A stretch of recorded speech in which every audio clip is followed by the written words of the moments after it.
ESPN, the Total Sports Network, and the Professional Bowlers Association presents the $115,000 Southern California Open from the Town Square Lanes in Riverside, California. Brought to you by Columbia 300, home of the light dot, the white dot, the world-famous yellow dot, and the all-new U dot. And by your neighborhood True Value Hardware store. And by Bud Light, the light beer with the first name and taste. Everything else is just a light.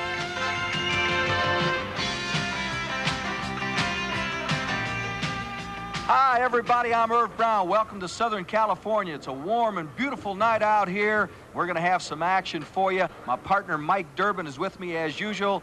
The guy who has won 14 PBA titles. And Mike, we've really had some scrambling this week out here in Riverside. We certainly have, Irv. We have some scrambling, mainly of the bowlers moving up in the 24-man finals. Jim Harvey is our alternate. He finished 6th. Dave Houston is 7th. They both qualified in a tie for 23rd, so they moved all the way up there in the match play portion. Plus, Dennis Jacques, who is qualified 2nd, went into the last 8 games in 9th place. He averaged a fantastic 245 to move from 9th all the way up to 2nd tonight.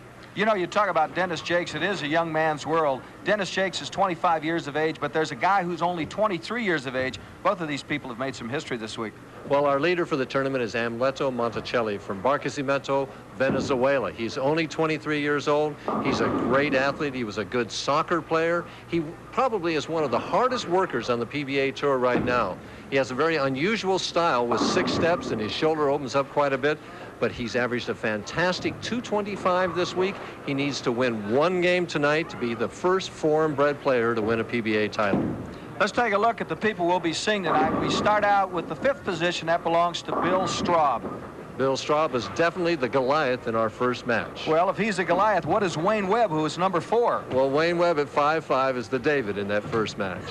Number 3 spot goes to Ted Hannes. Ted Hannes is cool, meticulous, and confident. He's trying for his 2nd win this year. Big Dennis Jacques is number 2. And again, Dennis Jacques is the red-hot bowler in the PBA Tour. 3 championship rounds appearances in his last 4 tournaments. And the fellow they're all shooting at, Amleto Monacelli. Amleto Monacelli, definitely the man to beat tonight. All right, we will come back and take a look in depth at the 5 bowlers right after this message.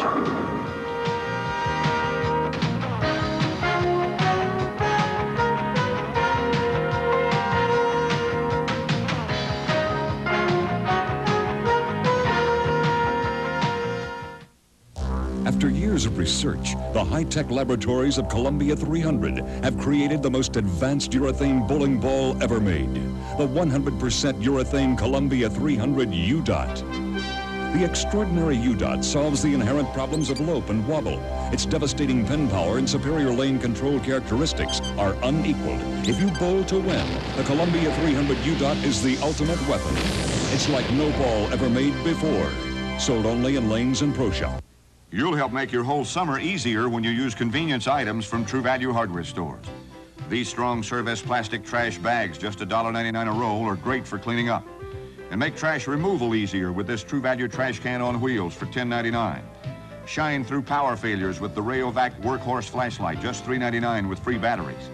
Then take the game outside with the Master Electrician 60-foot extension cord. It's just $7.99 at participating True Value hardware stores and home centers. If you just ask for a light beer... Give me a light. You never know what you'll get. No. What I wanted.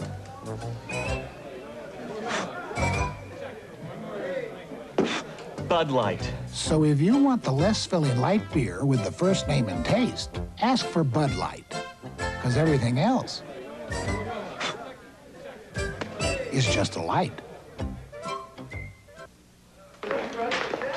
It'll work on your dandruff. Yeah, but I'm afraid it won't leave my hair the way I like it. Hey, this is great stuff. Today's Head & Shoulders. It's all I use. Okay. Tough dandruff protection that works only on your scalp, not your hair. Gentle conditioners go there. Tough on dandruff, right? But great on hair. Today's Head & Shoulders. Dandruff care that's good for your hair.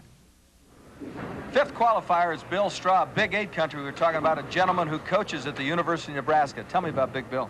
Bill Straub is 6'5", 255 pounds. He's won 2 PBA titles. He has a very upright style and a very effortless style. It seems like he uses no effort at all to get that big hook that he throws. Fella has a pair of forearms. Looks like a couple of tree trunks or a big ham. He definitely will be a factor. Now, he goes against Wayne Webb from Indianapolis, a gentleman I think has got a lot of killer instinct in him. Tell me about Wayne. Wayne Webb, showing the contrasting forms in bowling, is only 5'5", 150 pounds, but he has won 16 PBA titles. He's made 7 championship round appearances this year, won 2 titles. What he has in common with Bill Straub is he throws that big hook, and he's trying to use that to get his 3rd victory this year. It's interesting, Mike, because he actually wasn't going to bowl this week. He was over in Hawaii enjoying himself, suddenly decided that he ought to get into the action, and he'll be a definite factor. All right, the 3rd spot belongs to Ted Hannes. What do we know about Ted? Ted has won 1 tournament this year. He won in Peoria this winter. The biggest thing about Ted is his drift left. He drifts about 18 boards left, and it's very unusual for a PBA player. But Ted is very calm. He's very confident. He's very cool. He does, however, take a lot of time on the approach. If he should happen to win 3 games tonight, we might stand a chance of running over. Well, listen, we're up late anyway, so Ted will keep us here a little longer. He does have a bad arm. We'll see how that develops. 2nd spot to a very, very familiar face, Dennis Jacques. Dennis is making his 3rd appearance in the last 4 weeks in our championship round. Of all the hookball bowlers on the show tonight, I think Dennis probably throws the biggest hook.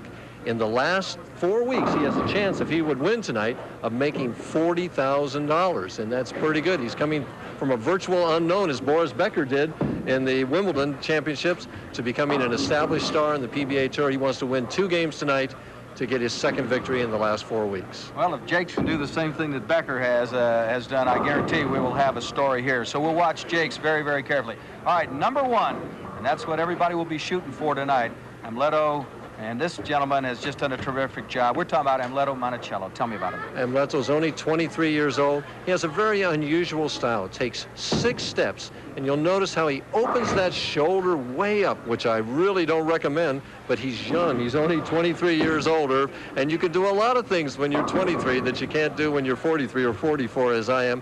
Amleto's probably facing the biggest challenge of his entire career. He needs to win 1 game tonight to win his 1st PBA title. It's a dream for him. We'll see how he responds to the pressure. Mike, you know, he actually looks like a racquetball or a handball player the way he brings that arm up. How long can you continue to throw with that type of style? Irv, it's hard to say. Again, I don't recommend that type of delivery. It is very hard, and it's hard to be consistent with it. But again, he has youths going for him. He's a very young player. He's a very coordinated player. He's a good athlete in other sports. He's a tremendous soccer player. Look for him to bowl a good game tonight. He was on 1 time earlier. He bowled 223 and lost. I look for him to bowl a good game tonight. All right, that'll set the scene from Riverside. Coming up, our very first one, it'll be Straub going against Webb. Stick with us.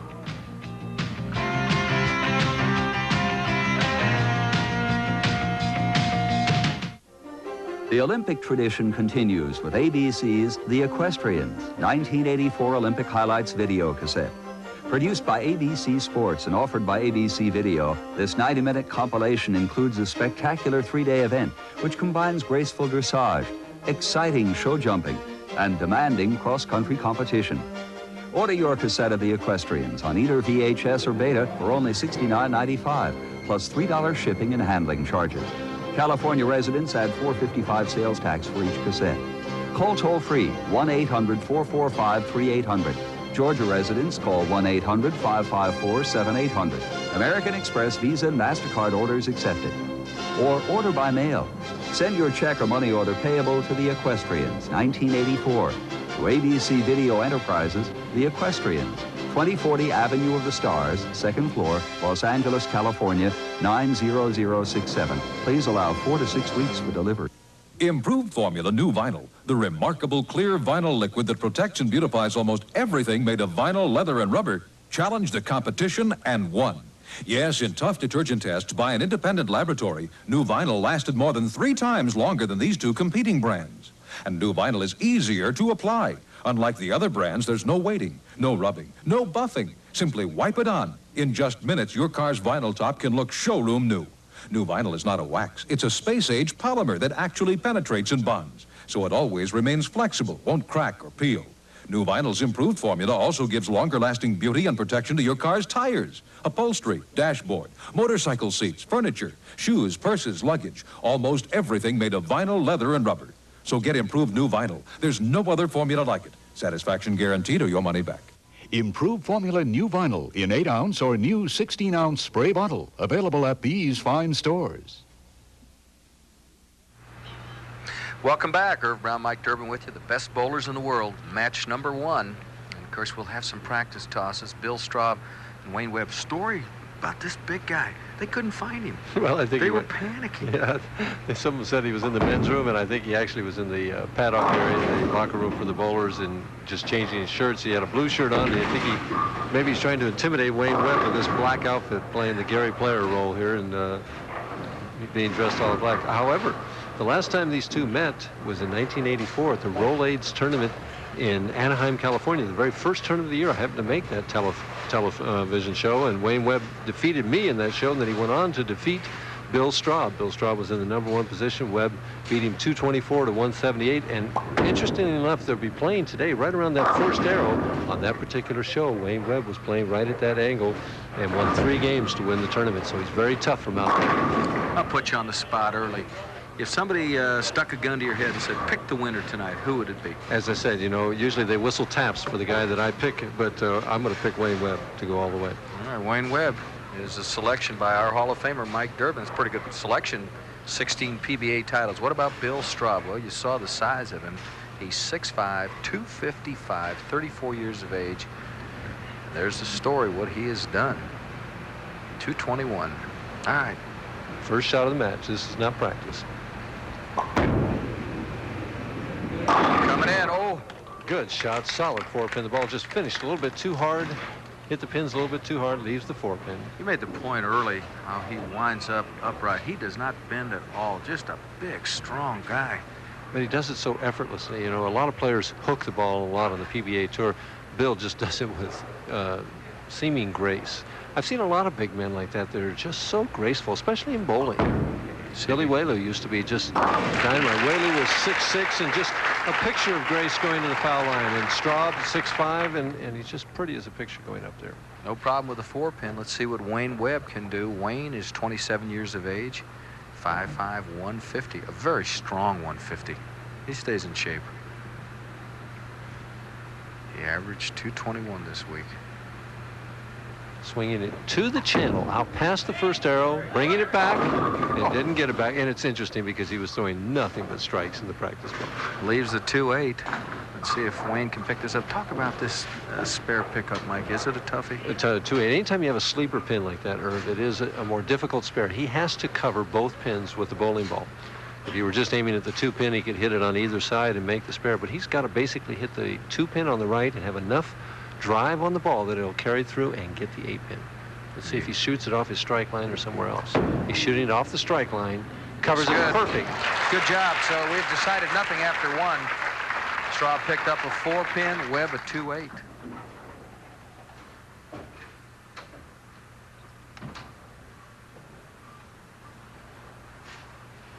We're in Southern California, the active West Town Square lanes in Riverside. Interesting. All the players have choices what lane they want to finish on here, except for Straub, who qualified 5th. They all picked to finish on lane 46, except for Webb, who picked to finish on lane 45. That's what he was doing in practice. That's why I was going to pick him. So a spare and a strike for Wayne Webb. Let's see what Bill Straub can do. Straub, as we mentioned, the bowling coach at the University of Nebraska, says that he's got a couple great ones over there that will be on the tour soon.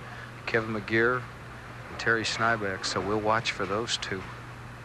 Did you ask him whether they're left-handed or right-handed? Didn't get into that. Coming in. Pretty shot. Very nice. Straub not quite out as far as Webb. He's out around the 6th or 7th board, bellying it out to maybe the 5th or 4th, but throwing that hook and bringing it back. Both players using the polyurethane bowling balls. As we see the score with both identical, 20 in the first and the strike up. The urethane ball, again, grabbing the lane more, getting more hook, and the PBA Tour being 99% urethane nowadays.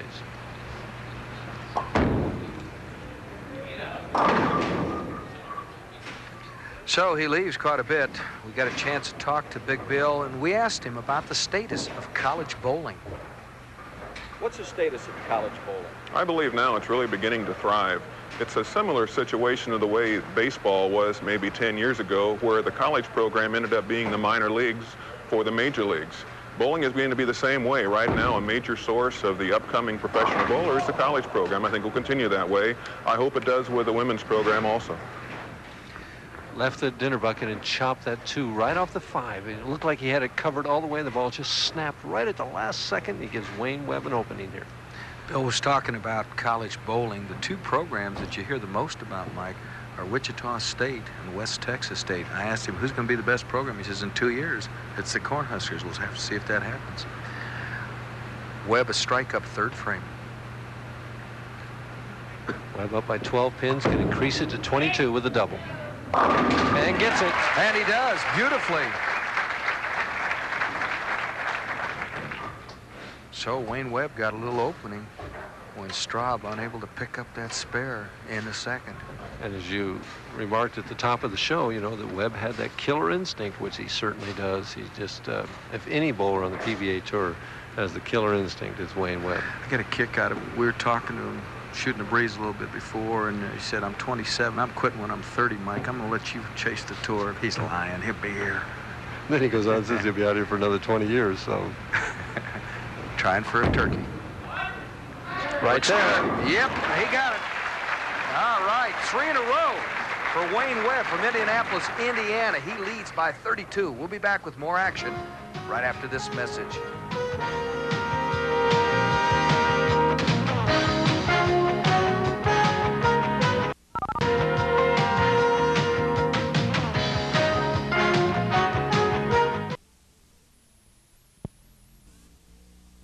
Right now, your Dodge dealer is offering 1985 clearance savings on Ram Tough Dodge trucks, the only trucks in America backed by a 550 warranty. Buy any new full-size 4-wheel drive Dodge pickup and get $400 back. Buy any new full-size 2-wheel drive Dodge pickup and get $400 back, or 8.8% financing. Choose your truck, choose your deal. But you better get to your Dodge dealer fast while there's still plenty of choices left. Watch your mail for this envelope from Transamerica Financial Services. If you qualify, you could receive $15,000, $25,000, even $75,000. Plus, as a special introduction to Transamerica Financial Services, we may be able to arrange a $3,500 loan by return mail.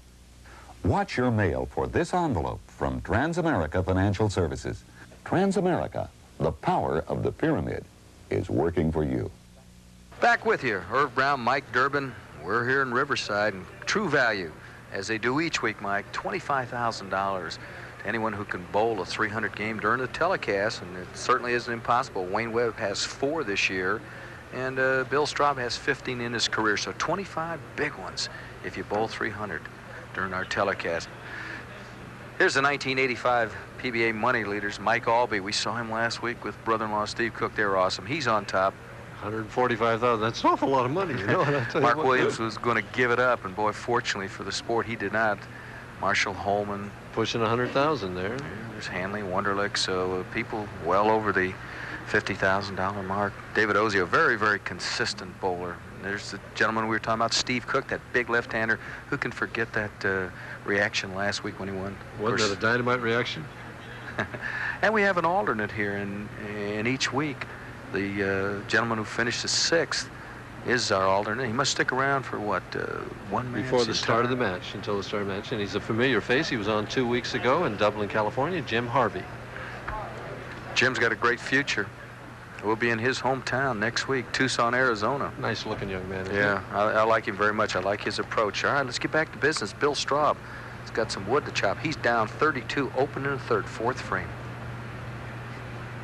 Wayne Webb has really put the heat on Straub, as he did a couple years ago. Needs one. It's not coming in. Oh, the 2, 4, 10. So many times after a break in the match, as we have a commercial break, it's just tough to come back and throw that good shot, you know, especially off of an open. He has to go for this. He wants to hit the 2-pin on the left and try and slide it into the 10. He gives the approach a little whack as he steps up there. Better shot for a left-hander, wouldn't it? Yeah, it's makeable definitely for a right-hander. I'd say the odds are about 5 to 1, 4 to 1.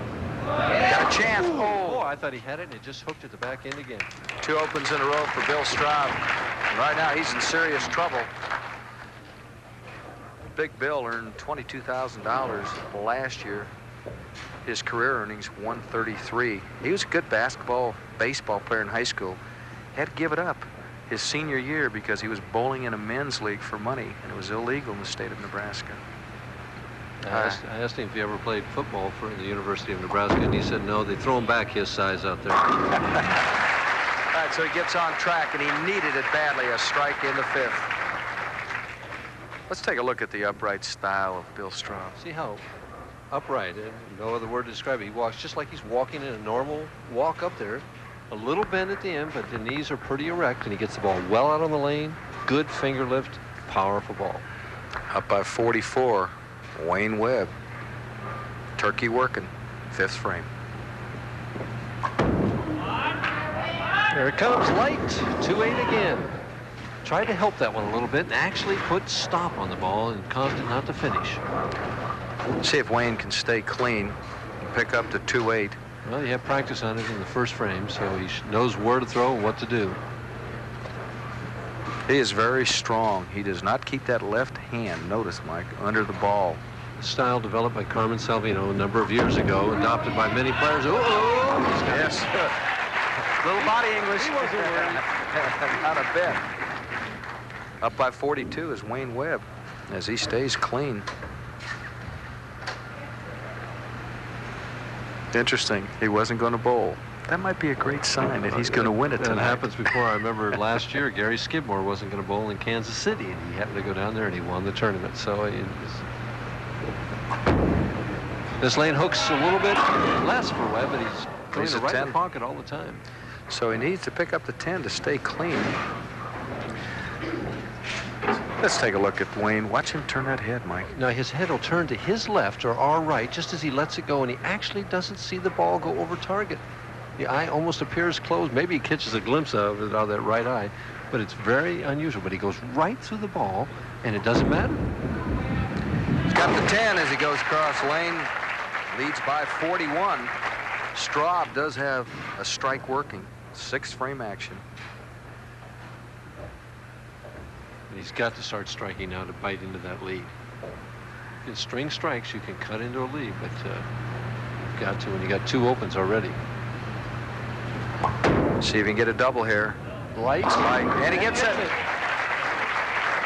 So Bill does string something together. He gets a double, and that's exactly what he has to do. He needs a triple, a turkey here. Cuts it down to 31. One more cuts it down to 21. So the old adage, if you can do it with a pencil, you can do it with a bowling ball. Interesting bowling goal. Quote, to make more money than I spend bowling. Gotta like this guy. Looks you right in the eye when you ask him a question. He's well spoken as that little piece you did with him on the talking head. All right, trying for 3 in a row. Bill Straub, Lincoln, Nebraska. High Brooklyn. Brooklyn. Oh. 6-10. Just an errant shot. It comes at an inopportune time and cuts his lead down, or his deficit, to 33 pins if he converts the spare. Bob Devaney, the athletic director at University of Nebraska, the legendary football coach. I asked Bill if he supports bowling. He says yes, he does. He's a great billiards player. Plays a great deal at the university. Looks good.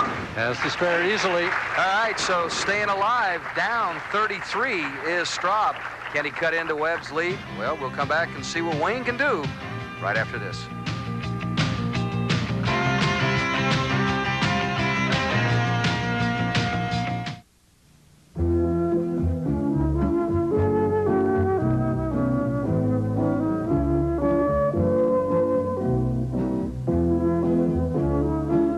Do you do this too? Does a pencil in your hand start you sketching on any old piece of paper, drawing heads or figures or little scenes, or maybe your dog? If you like to play around with a pencil, chances are you have the basic interest needed to help you become a serious art student. Here's how you can find out.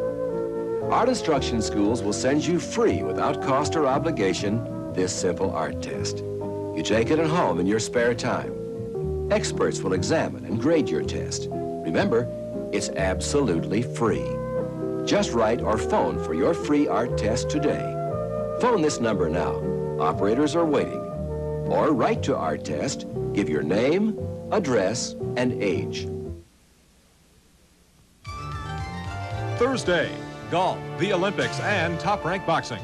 Their special live first-round coverage of the Women's U.S. Open from New Jersey. After SportsCenter, the USA captures more gold at the '84 Summer Games. 6 Olympic showdowns are featured as the spirit of excellence continues. Then silver medalist Willie DeWitt goes for his 5th professional win, and ESPN middleweight champion Ray Gray takes on Mike Tinley on live Top Rank Boxing. See it all Thursday. Well, welcome back.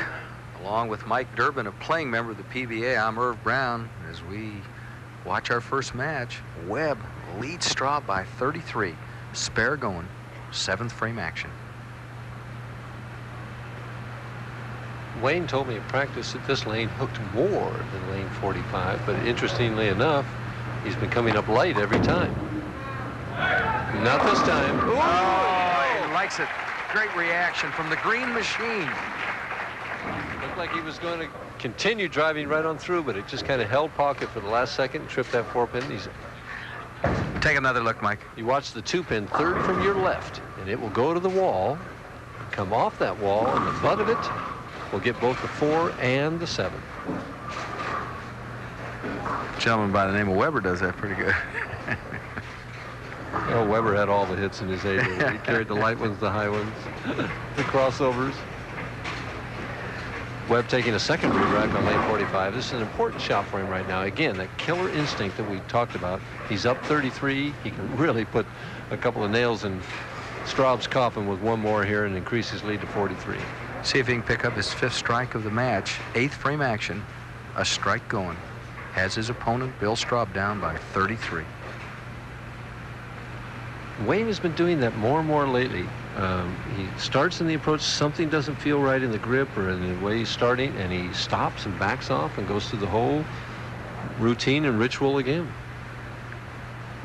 A lot of mind games in bowling in there. Well, it's a mental game, that's for sure. He's light. Oh, he triggers it. And a double going. Up by 43 is Wayne Webb.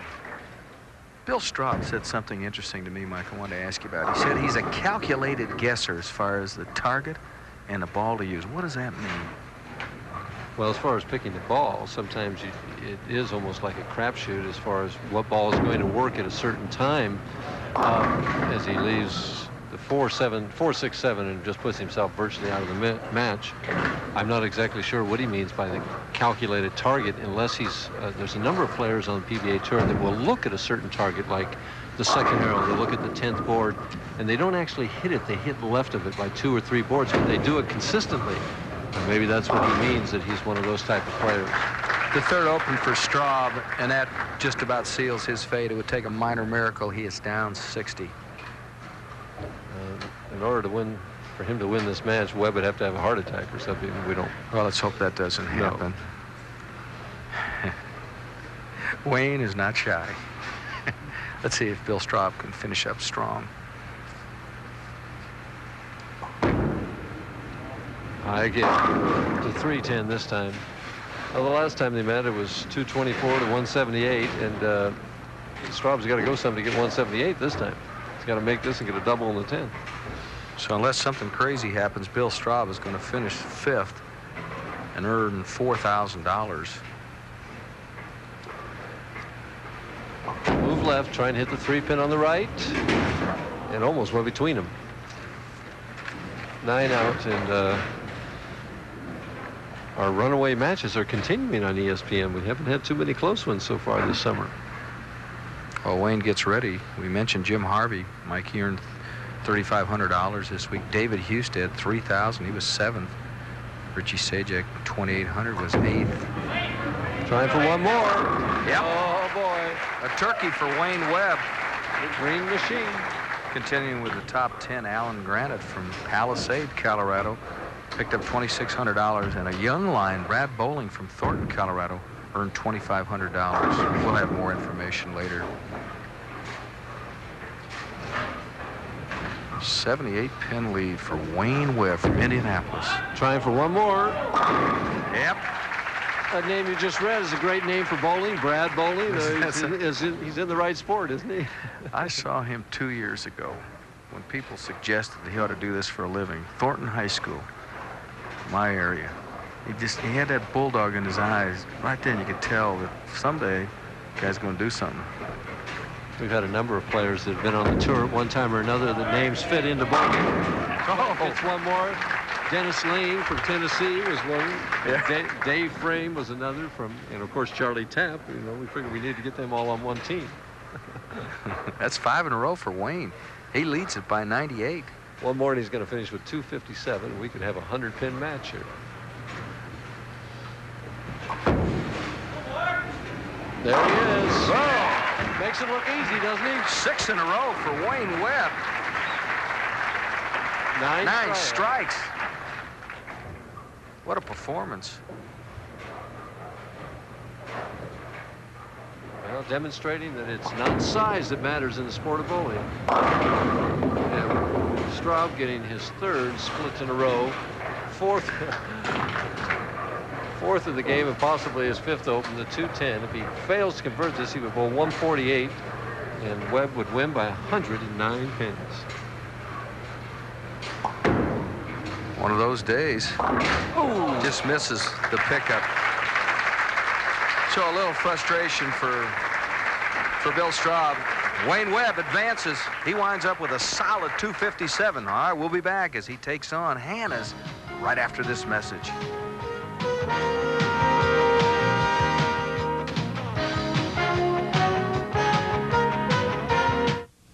I'm here to tell you all you get by ordering Sports Illustrated now. And I'm here to make sure he gets it right. Get it right. Yes, sir. Mr. Alzado. Sports Illustrated not only gives you unbeatable weekly football coverage, they'll knock you over with their big 1985 college and pro football spectacular. And it is spectacular. Go on. It's filled with football. Full-color football, a bright look at the players and teams and the games they play. It's a lot of great stuff you don't find anywhere else. But you can get it all by calling this toll-free number, 1-800... Wait a second. Don't give them that number yet. But they need the number if they're going to call. Not until you tell them everything they get. You get the famous Sportsman of the Year double issue and the annual swimsuit issue. As always, a beautiful preview of what's new under the sun. And it's all yours. And by ordering now, you get 40% off the cover price. Give them 50. 50? Well, almost 50. Okay. You get almost 50% off the cover price. So you'll get 30 issues at the low basic rate, payable in 3 monthly installments of only $9.89. So every week, no matter what the sport, you'll get the timely, colorful coverage that only Sports Illustrated can give you. What more could you want? Just call this toll-free number. Give them this too. Free? Free. You also get free this handy 1985 NFL football schedule. So this. They get this great pair of binoculars too? Do what I say. So call now, and you also get these sporty, high-quality binoculars. Free. Free with your paid subscription. They're perfect for getting closer to football or anything else you want to get close to. And they're free. Oh, and so is this handsome carrying case from Sports Illustrated. Not only do you get a lot of football, you get a lot more. But to get it, you better call now. I do what he says. Call now. 1-800-221-3200.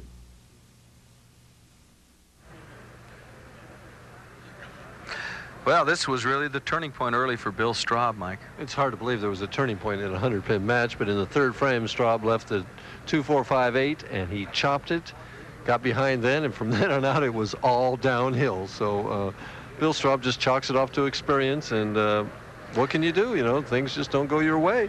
Story there. Wayne Webb, a solid 257 with the 9 strikes. Next week, we'll be in Tucson, and I'm really looking forward to this one. The $115,000 Tucson Open. Ron Palombi won here last year, and he'll defend his title. What kind of bowler is Ron? Ron's an excellent young player, one of the up-and-comers on the PBA Tour with a lot of potential. But by the way, you know, an old fella happened to sneak in and win there 2 years ago. Oh, really? Who is that old fella? That was me. Talk about that old fella. Mike had a chance to check out the lane conditions. And let's take a look and see what Mike had to say about it. Over the past few weeks, we've been talking a lot about the lanes breaking down and about the PBA doing the lanes on the tour and the different conditions. And tonight we thought we'd like to show you some of the ways that the PBA does the lanes on the PBA tour. One of the first things that they do is that they use a machine, as we see going down the lane right now. This machine will oil the lanes for about 16 feet. Then it will buff the oil into a lane for a distance of 34 feet. It's probably the simplest way to do the lanes, seeing as somebody just needs to set the machine on every lane, and it does it uniformly all the way through. That's not the only way we have of doing lanes, though. There are other ways. The other basic main way is what they call a spray gun. Man gets out there and he sprays the lane, again, starting at about 16 feet, all the way back to the foul line. Then he uses a mop, such as we see here, pushes the oil for a distance that varies from about 34 feet, sometimes a little further, sometimes a little shorter. When he finishes pushing, he then pulls it all the way back to the foul line. It's my opinion that this is probably the fairest way that we have of doing lanes, as it makes it equal or somewhat equal from left to right, and for the bowlers who hook the ball a lot and throw it a little bit straighter. After he finishes doing the lanes in that manner, then he wants to check the lanes. And what we're going to see in just a second here is what they call a lane analyzer. One of the men demonstrating this is Mike Kelly right now, and what he does is he checks from the 5th board, the 10th board, and then the 15th board. As that little gauge slides further out, that means the lane is slicker right there. Now he's checking it on the lane, left side of the lane, and you can see it went all the way to the end. Doesn't quite make it now. That indicates the lane is a little bit drier right there. What he's trying to create is a slight blend. In the middle of the lane, it's the slickest right there. And again, what he wants to have is a blend right there with a little bit slicker in the middle and a little bit drier on the outside. The other way he has of checking the lanes is simply with his own finger. He puts his finger on the lane and he draws it across about 6 boards, and then another 6, and then another 6, simply to see if it's a little bit lighter on the outside and a little bit wetter in the middle.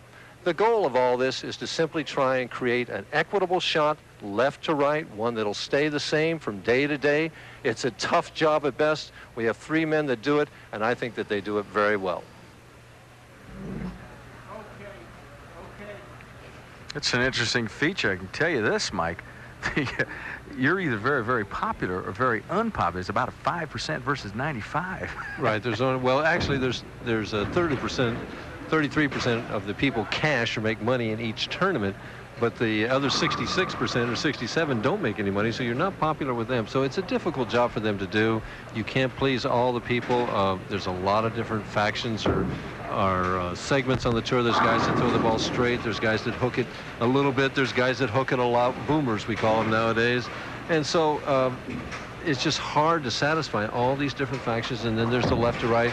PBA lane maintenance was born out of a left to right controversy way back in the early 1970s. And one particular tournament we had out in San Jose back when we used to have only 16 finalists. In one tournament, all 16 finalists in the top 16 were left-handed. And it was at that time that the PBA decided that they had to have some kind of lane maintenance policy. And we've been doing it ever since then, and it's never popular. The guy that does it is never popular, and interestingly enough, the lane man that's in charge of that is Lon Marshall. He has helpers that come and go, and they never seem to last too long. So it's a demanding job, and it doesn't pay a lot, and you're very unpopular. All right. Interesting. We're warming up now. Wayne Webb threw one in the gutter. I'm not so sure he didn't do it on purpose. Ryan Dern used to throw it up the screen every once in a while just to keep you from digging in, and Webb is that kind of a guy. He's liable to shake you up. He's picking the wrong guy to try to shake up. Ted Hannes, I don't know what kind of score Ted will bowl, but Ted's not even paying any attention to what Wayne Webb is doing. He really concentrates on it. Oh, he concentrates on his own game. He's, you know, you can shoot a gun off, and he's just not paying any attention to what anybody else does. We're looking at Ted Hannes. He's big. He's 6'2", 185, 28 years of age, and he's been around a while, 6 years as a PBA member. He's won 3 titles. 2 of those are in Peoria, Illinois, and he's always bowled very, very well. The other one he won is in Waukegan. He's always bowled very, very well in the state of Illinois. He's made a lot of television shows there, made a lot of cashes, and he's won his only 3 PBA tournaments in the state of Illinois, but we're not in Illinois now. He did capture the True Value Open in Peoria, Illinois.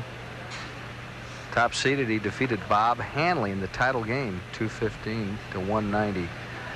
Wayne Webb had it all his own way in the first match against Bill Straub, a 257. He had 9 strikes, 6 in a row. We're ready to go. And he's getting all the breaks. Trips that 4 out of there. Well, this is the gentleman who smiles that Mike Durbin picked, and that's a big start. I mean, he's got a burden on his shoulders with me picking him there, I tell you. He doesn't even know it. Ted Hannes has really had a problem with that wrist. That's why he's got that device on his arm right there, or on his wrist. It's a homemade type thing. It's something is disturbed Ted, and he'll do that quite often. He backs off the approach. Somebody either moved or something. But it's a homemade wrist device. It's not sold as one of the many wrist devices or what Webb is wearing or anything like that. It's like a cast almost that he has it in there, protected tendons in his wrist that were damaged last fall. Playing a little deeper. And yes, right in the pocket. Did a great job. We were talking about that bad wrist, and I had a chance to talk to Ted and asked him about the wrist. My wrist has not bothered me much at all this year. Through taking therapy last fall, through my therapist at home, Tim Irvine, we seem to have solved the problem. And this week, I've put a little more pressure on my wrist, and it's bothered me a little more this week than it has in weeks past. But basically, the problem is gone. Mike, it's interesting, yeah. You know, he used some wrist weights, started with 2-pounders, went to 10 pounders as he gets his double. But he used those wrist weights, and he rehabilitated for 5.5 weeks, as he mentioned with Tim Irvine. But boy, that could ruin your career suddenly. Oh, it's scary in bowlers. And there's a lot of players, you know, there's so many what we call wrist bowlers on the PBA Tour today, ones that cup that wrist up and try and get that wrist into the shot when they're throwing it. And a lot of them do have tendon problems in their wrist. And some of the older players like myself that don't use the wrist, don't even know what it is, wonder how long their careers are going to last. Webb leaves the 4-pin this time. He finds himself behind for the first time in the match. I find it interesting. Hannes and his 4 practice balls didn't throw a strike. I know it. Comes right out and bang, throws a double. I mean, that shows you something about the character of the man. Got to have the band playing, the cheerleaders. He's a gamer. Wayne Webb leads a tour this year, 400 with 300 games, I should say. Cross lane at the 4-pin, no problem. So he has stayed clean through the first game and doing the same thing in the second game. Down by 10, Wayne Webb. What's he doing now, Mike? He's got a little bottle of powder there that I was looking at, and he simply goes back to get it and put it on his thumb to try and keep a smooth release. He keeps a very tight thumb hole, I think, and puts that powder on there so he can get out of that ball cleanly. Interesting, then he blows it. He puts the powder on the thumb and then blows in the thumb. The thumb, when you blow in the thumb like that, it creates a little more suction.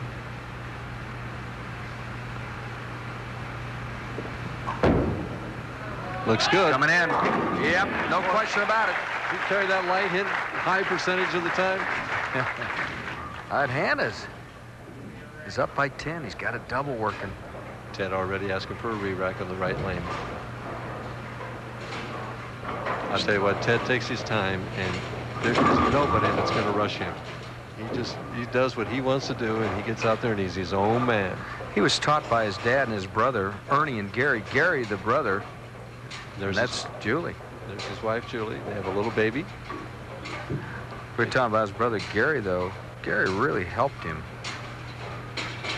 Ted has played other sports. He was an all-league pitcher, walked on at Ohio State. Had a cousin, Gerald Hannes, who pitched in the big leagues. Trying for 3 in a row. Oh, break! Boy, a turkey. And Julie's happy. Well, why not? We're going for $16,000. That pays a few bills. $8,200 for second. Third place, she gets $6,000. Fourth, $5,000. Another re-rack. Yep.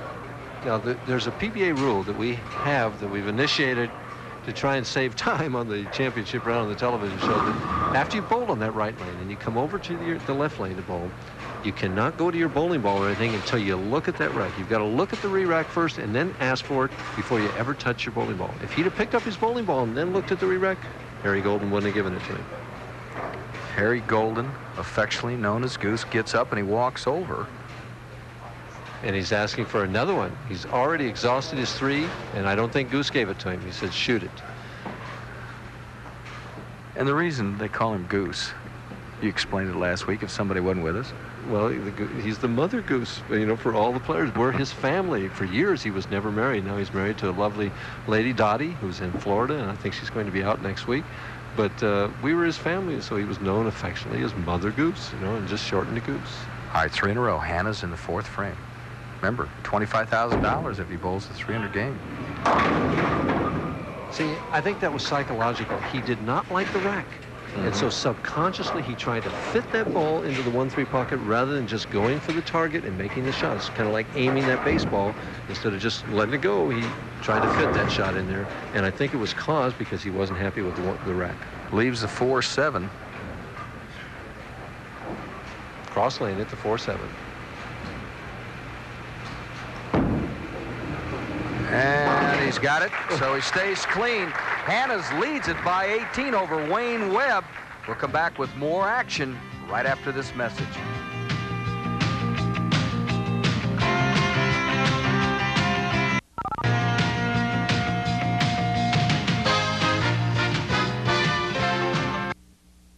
Normally, your Dodge dealer waits till September for his clearance. Come September, it's your Dodge dealer's end-of-the-year clearance. But cars and trucks keep rolling in. Come August, So it's your now, Dodge we dealer's put end-of-the-year 8.8% financing on some great Dodge cars and trucks. 8.8 on selected Ram Tough Dodge pickups. 8.8 on the revolutionary front-wheel drive Dodge Lancer. Both backed by Dodge's 550 protection plan. All now, before the end of the year. Announcing the before the end of the year clearance. Clearance. With 8.8, why wait?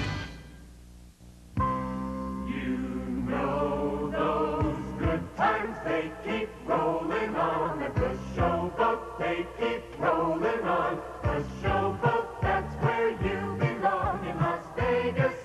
The showboat. Saturday, July 13th, Roller Derby, America's roughest, toughest sport, returns to the showboat as the LA T-Birds, Outlaws, and Golden State Bombers battle for the President's Cup. Well, this summer from July 26th through August 4th, ESPN will present over 35 hours of competition from the United States Olympic Committee's National Sports Festival. This is the 6th edition of this event. You don't want to miss this.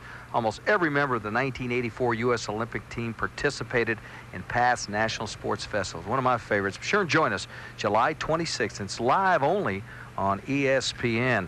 Let's talk about some people who have done a good job this year. Look at the leading averages. Wayne Webb right on top. Familiar face, Marshall Holman right there, Pete Weber. David Ozio having his finest year this year, averaging 212. Our leading money winner, Albee.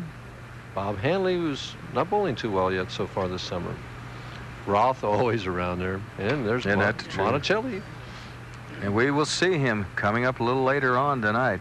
Right now, back to business, down 18 is Wayne Webb. Look at the determination as he steps up. He's got a strike going. 4th frame. Down 18 pins and needs to bite into that lead with a double here. Looks good. Yep. A double, and he cuts the lead to 8. Wayne Webb. Hannes never saw it. Hannes looking down, fiddling with his towel, never saw it. Is that just a superstitious nature for Ted, or is he concentrating? I think he's concentrating. Ted's concentration is tremendous, you know, and just if your player gets a lucky strike, you don't really want to know about it. I don't think it's a bad idea. Sometimes you peek a look there, you know, you kind of just sneak it in there. You're not looking. He did. He peeked a look. He sees a strike. Whoa. Now he's behind. Boy, a triple for Webb, who was voted Sporting News PBA Player of the Year in 1980. Biggest tour win was the 80 Firestone tournament, a tournament you're very familiar with. You've owned it. Well, I haven't owned it, but I've had, reasonable success there. You've only won it 3 times. All right, as Julie looks on, let's see what Ted can do. He's down 2. Spare going, 5th frame. Well, I'll tell you what he's upset with. He felt that the cameraman moved. He's moving the camera, he feels, and he sees it out of the corner of his eye. Ted's concentration is good, but he also has great peripheral vision, and he sees a lot of things. An outstanding billiards player, as we take a look at him. He could cut the ball backwards with that kind of eyesight. Down 2, 5th frame. Looks, oh, and he triggers it. He's still getting the breaks on the hits. 2 high hits, tripped the 4-pin out. He was light, slapped that 10 one time. He had no chance, it looked like, on the 4-pin. Look at the drift here, Mike, as he picks it up. See him start way over here to the right, and he's going to watch the first step. It crosses over to the left quite a bit, about 10 boards almost. And then the next one, then the third crosses over even more, and he slides reasonably straight, winding up way left, the ball going over the second arrow. So he's standing way right of his target right now. He's standing 6 to 7 to 8 boards right of the target he's aiming at. Strike going 6 frame. Trying for a double. Little light. And he leaves a 7. Boy, could have carried. A light shaker there's a high percentage hit, as we've seen Webb carry a lot of them. It's interesting, Mike. You're from Ohio, and Ted is from Zanesville, Ohio. There's a 9-year-old from his hometown by the name of Jacques, high average for his age group in the state, over 160. And it's amazing what young bowlers are doing. That's pretty good average for a 9-year-old. Yeah, I'd say. Cross lane at the 7th pin. Well, that's good to see. You know, the future of any sport, of course, is in its youth. And within the bowling industry, we've been a little bit concerned about our youth bowling, and we definitely need to see young people turning out for our sport. All right, here's young Wayne Webb, 27. That's still young. 3 in a row. Looks young to me, I'll tell you that. 6 frame. Leads by a deuce. Can increase it to 12 with 1 more. Coming in. Oh, he leaves a 10. Solid 10. Both professional bowlers are so funny. Webb just made this little turn at the end like he'd been hit right in the jaw, you know, with that solid 10.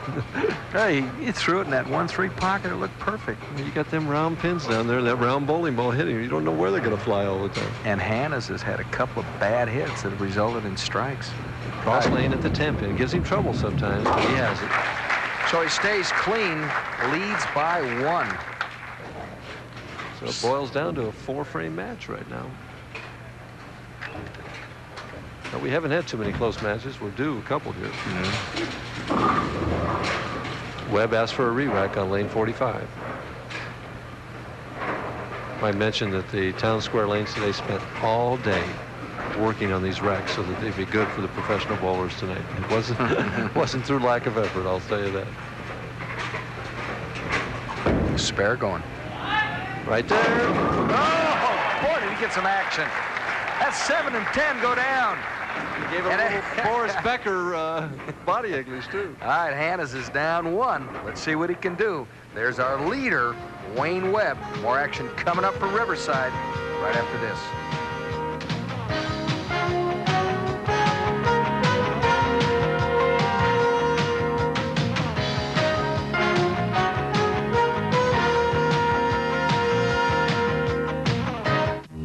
Give me a light.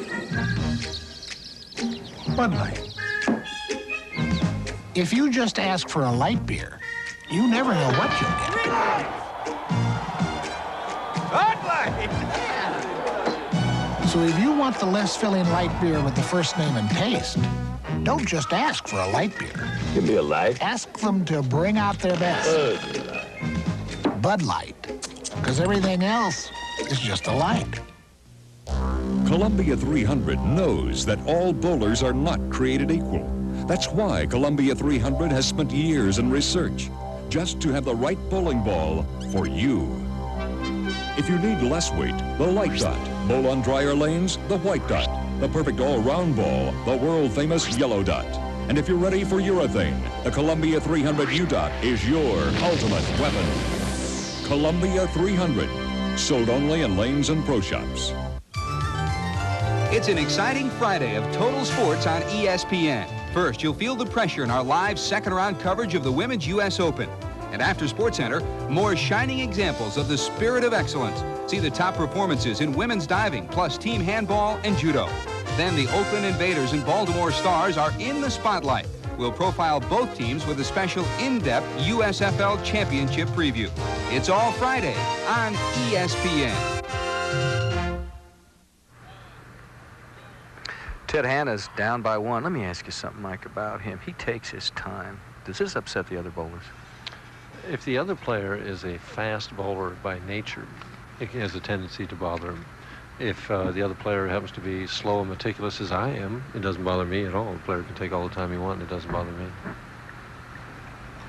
Spare going. 7th frame. Yep. Great shot.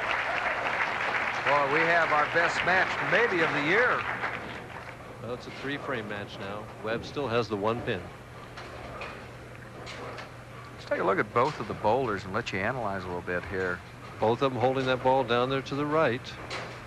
See Ted with his drift. The ball square in line with his shoulder, though, as he comes through, right close to his ankle, left arm out there for balance. Webb, more traditional, walking the straighter line with a very straight arm swing.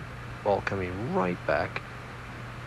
I mean, in a perfect position, the shoulder down just a little bit on that particular shot. This is Hannah's. High. Oh. 3-6-10, just yanked on it. He's having trouble with the left lane. Stuck at the approach, that's what it was. So Hannah's, who is very meticulous, goes up and goes through the approach. The 3-6-10, difficult? Tough spare. Anytime you got more than one, it's tough, but you got to get left on this shot. You want to hit the 3 pin on the right. The ball deflected, actually hit all 3 pins. It's easy to chop. He has to have this spare to stay in the match. Can't afford to give Webb an opening now. All right, let's see if he can pick it up. Biggest shot of the match, maybe. On the outside. Oh, and he leaves the 10. Could that be the one that we look back at, because Webb is now up 13? And we talked earlier, Webb has that killer instinct. I'd be willing to almost bet my paycheck that he'll strike here. Well, there might be some takers listening. That's not that much. So. Up 13 is Webb. Hannah's left the 10 in the 8th frame. Let's see if that is the one we remember. Here's Webb. Strike working. Oh, boy, did Mike Durbin call that? The prophet. Webb is tough. There's just no two ways about it. He's a great match game player. He's asking for a re-rack over here. Mike, a question about Webb. Similar temperament to Holman. Do they get along? Gee, I really don't know how they get along. Webb is not as outward as Holman. Webb has a lot of confidence, but he's more controlled when he's on the lanes than Marshall is. Marshall is very flamboyant, very fiery, and will, when he gets those strikes, you know, he grinch those teeth and clench those fists and everything. Well, Webb doesn't do nearly as much of that. All right, trying to put Hannah's away. Double working, up 23. Coming in, a little light, and he triggers it. Oh, and he carried the 2 pin, and there we saw the clenched teeth and the grinched teeth and clenched fist there. So in the 8th frame, Hannah's left a 10 pin, and since that time, Webb has doubled up. Hannah's is down 33. How quickly it can change. With 3 frames to go, they were pin apart. Now he's down 33. Has to strike out to have any chance in the match. Still potential 226 if he would strike out. Force Webb to mark. High again. Yep, and he leaves a split. He 4-6-10. Right now, what the players would say is that Wayne Webb has definitely the best ball reaction out there. He's playing right at the first arrow, and he can send the ball to his target or a little bit right and get it back. And if he makes good shots, the ball winds up in the 1-3 pocket. The other players have to be a little bit more accurate right now. Hannah started out great. He had a turkey. In fact, he had Webb down 8. Then he left that 10 pin in the 8th.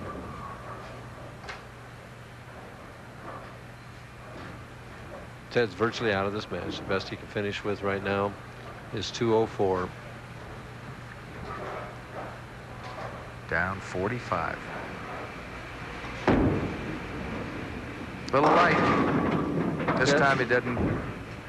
Leaves the deuce. Yeah, he doesn't kick the 2 pin out of there as Webb did. So Wayne Webb,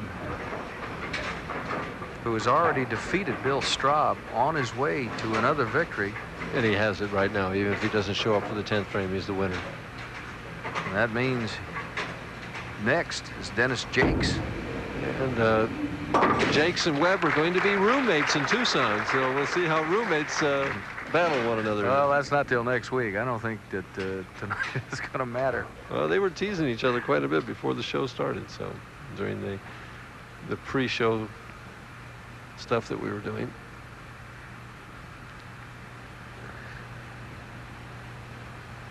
And it's just finishing out the string. Finish out with 194 with a strike. Finishes with 191.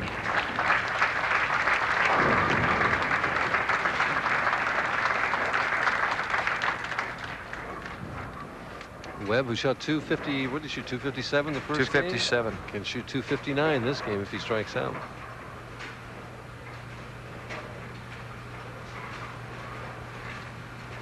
Had 9 strikes the first game. If he strikes out here, he can have 10. Hannes winds up with $5,000. Ooh, the 2-8-10, the old equalizer. If you're going to miss it, now's the time to do it. You're absolutely right there. All that'll do is make him think a little bit for the next match. You know, is this lane changing on me or not? Ted Hannes, with the $5,000 he earns this week, it brings his 85 career earnings up to 44,000. Career, he's now over 320,000. All right, so Wayne Webb with a 224, the winner over Ted Hannes, 191. And that means Webb moves on. He will take on Dennis Jakes right after this.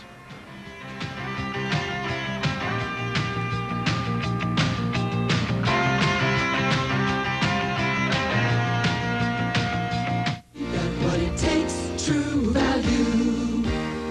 We've got what it takes. We've got what it takes to make it easy. We've got what it takes to make it good. During July, get the Plano Tote More with storage drawer for just $3.99. Look for the Tool Value of the Month banner at participating True Value hardware stores and home centers. We've got what it takes, True Value. After years of research, the high-tech laboratories of Columbia 300 have created the most advanced urethane bowling ball ever made, the 100% urethane Columbia 300 U-Dot. The extraordinary U-Dot solves the inherent problems of lope and wobble. Its devastating pin power and superior lane control characteristics are unequaled. If you bowl to win, the Columbia 300 U-Dot is the ultimate weapon. It's like no ball ever made before. Sold only in lanes and pro shops.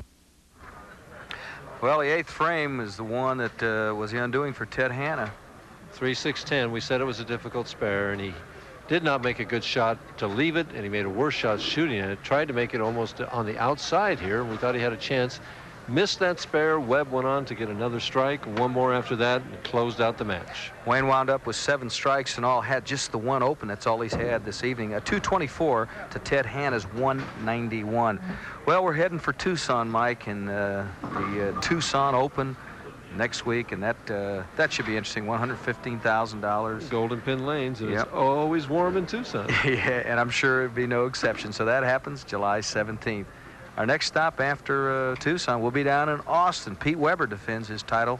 We'll be at the Highland Lanes down there. Looking forward to seeing a lot of old friends. Weber beat Marshall Holman last year. Marshall's bowled very well in that bowling center. John Campus, one of our PR guys, is from there. And then we're going to go down to Waukegan, Illinois, and see if Mark Williams. Let's go up to Waukegan instead of down. Let's get Chicago, this right. geography right. The $120,000 Hammer Open. Then let's go into Canada, huh? Pete Weber, once again, the defending champion. I guess we'll fly into Detroit. Did he win every tournament last summer? I think he did all right, didn't he? Well, that's what's coming up, and we hope you'll stick with us all summer long on ESPN, the PBA Tour. All right, we got a tip for you, and once again, my partner, Mike Durbin, is going to show you all that good stuff. The setup is what Mike is talking about.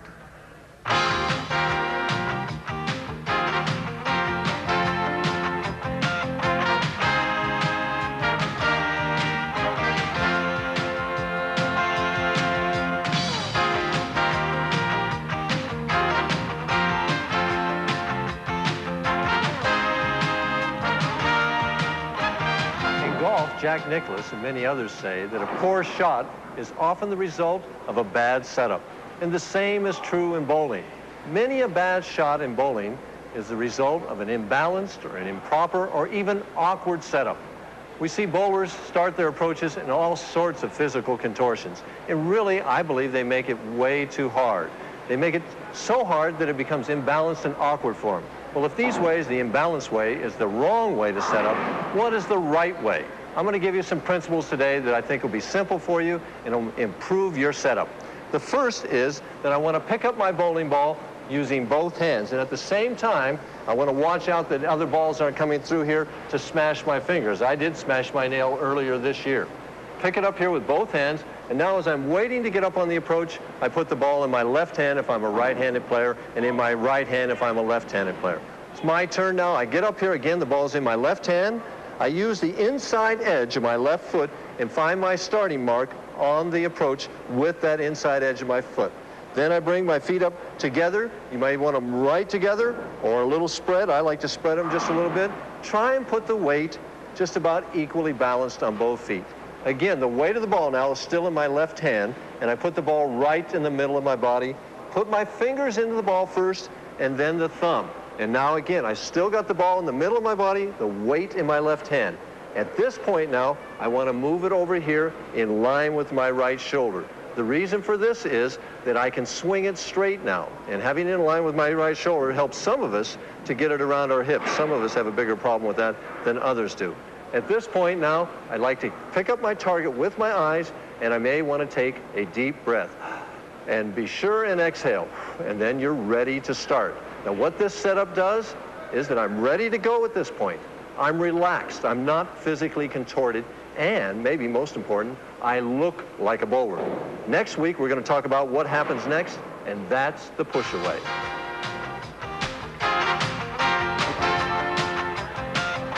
Well, you look marvelous, Mike. You did a great job. All right, coming up, Webb and Jacques. Can Jacques slow him down? We'll find out right after this message.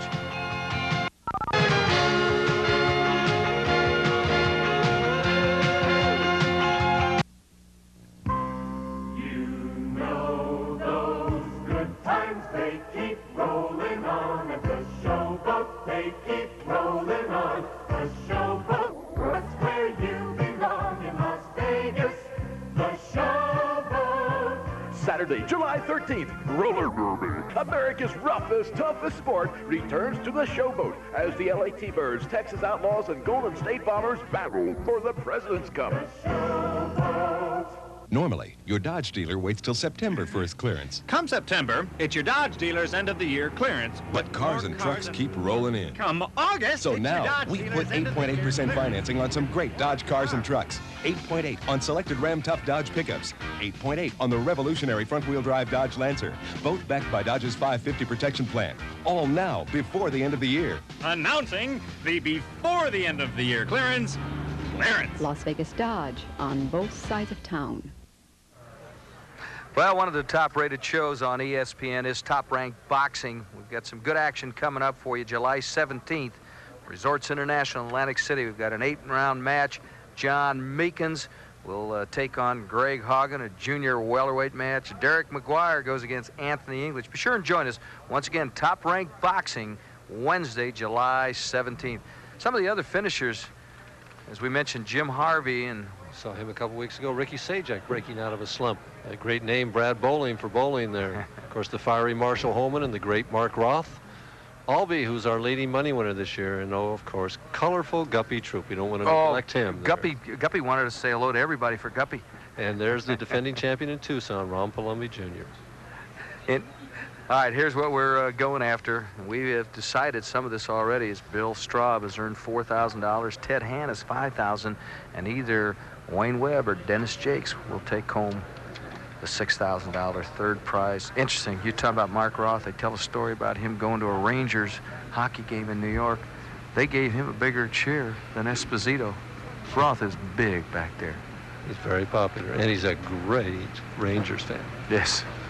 All right, Webb and Jacques. Big Dennis Jacques. We have seen him a bunch. He's been hot. On the crossover. How about that? A little Brooklyn to open up. Remember against Webb a couple weeks ago in Seattle, came out with the first 5 strikes in a row, wound up winning 226 to 201. But I think it's going to be a different story this time. This is Dennis' 4th appearance in the championship round. Wayne Webb, who's, it's like winner, keep the court here. You know, I used to play as a kid in basketball. Wayne refuses to give it up tonight. Absolutely. Keeps popping them 250s and 220s. He is tough to beat. He leaves a 9. Trips the 4, leaves that 9. Remember his last shot in the 10th frame on lane 46, he left the 2-8-10. He made sure he didn't leave that this time. 257 against Straub, a 224 against Hannes. Wayne has averaged 221 all week. See, what I think Wayne is thinking in his mind right now as he converts the 9-pin is that he has the best ball reaction out there. He has the best shot. He's confident. He feels the other players don't have that good a ball reaction right now, and I'm sure Wayne thinks that he's going to win the tournament.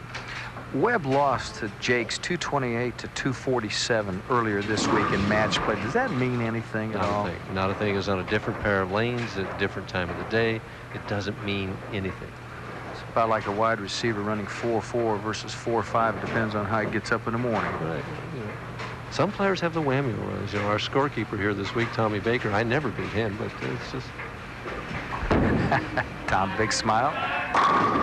Solid Wayne. 10 for Wayne. So Wayne Webb opened up with a spare. Now he needs to pick up the 10 for a spare. We're talking about Tommy Baker, our scorer, doing a great job.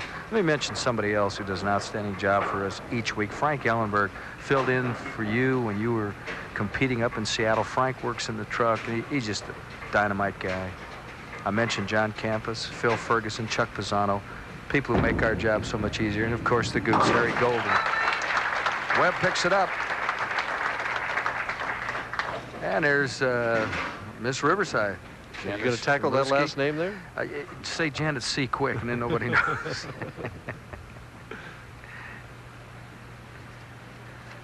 Webb and Jacques. Jacques trying for a quick double here to get out ahead of his next week's roommate. It's high. Oh, boy! Well, a Brooklyn and almost a nosedive. Oh, are you kidding? This guy has been hot. We talked to him about how he has stayed hot this last month. Well, I just applied what I've been learning out here for the last 4 years. I've had some good roommates, Wayne Webb and Kevin Gillette. Wayne has taught me a few things. I watch, I learn, ask a few questions, and the ball drillers out here with the equipment, Lichstein and Billy Hall, they've helped me get the right equipment and the right weights, and it's all worked for me. Well, that time the crossover and the 610 wiggle, but they don't go, Mike. Well, you can't depend on them. You're not supposed to get on those crossovers too often. Right now, actually, he's all over the alley, and he's got a double and a potential spare. Has the spare. His spare game has definitely improved. He's learned to throw the ball straighter and harder at the spares, as so many of the big football bowlers do. I think Lupi Raffini, he was thanking a lot of people. Lupi Raffini really helped him refine the game. It's interesting, talking about Jacques, he gives a percentage of what he wins each week to multiple sclerosis. Very, very involved. All right, Wayne Webb, down 9. Spare going, 3rd frame. Trying for his first strike of this game. And he's got it. Remember when he bowled Jacques in Seattle, he didn't get a strike until the 9th frame. The 9th frame, right. A little different story this time. He's asking for a re-rack over on lane 45. He's getting it. Again, he had not gone to his bowling ball first. The temptation is you, by habit, you just pick up that bowling ball. You have to discipline yourself not to do that, but to see if he can double up here now. Take the lead in the match if he does. 4th frame. Wayne Webb, Indianapolis, Indiana.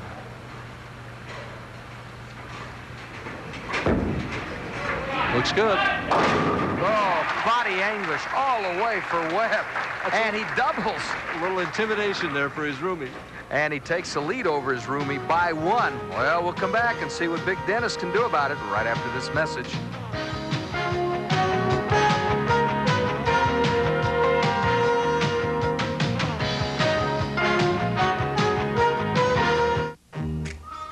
Give me a light. Bud Light. If you just ask for a light beer, you never know what you'll get. Give me a light. A Bud Light. So if you want the less filling light beer with the first name and taste, don't just ask for a light beer. Oh, can I have a light? Ask them to bring out their best. Bud Light. Bud Light. Because everything else is just a light. Summertime and the outdoor living is easy with fine products from True Value hardware stores. like the Sunbeam dual burner gas grill for delicious barbecued foods that will slice and prepare easily with the Harvard Cutlery 3-piece barbecue tool set. Keep your cooking supplies and other items handy with the Marsh Allen Redwood patio table. And after dark, beautify and illuminate your home or patio with the Enermatic Malibu 2 floodlight set from participating True Value hardware stores and home centers. Well, this is appropriate because most of the bowlers you talk to do like to hit the golf ball, and we've got the prestigious British Open coming up right here on ESPN, your source for sports. You know all the big names are going to be there. Seve Ballesteros, the defending champ, Nicklaus, Watson. Bill Rogers took the title the last time this tournament was played at Royal St. George. That happened in 1981. All of it starts Thursday, July 18th on your source for sports. Looking forward to that. Oh, yeah. Got to mention that a lot of people that are bowling tonight played golf this morning. Man getting up right now, Dennis Jacques is an excellent golfer, shoots in the 80s. Man in the truck, Frank Ellenberg, shoots in the 70s. Boy, I tell you what, they took up the wrong sport. I mean,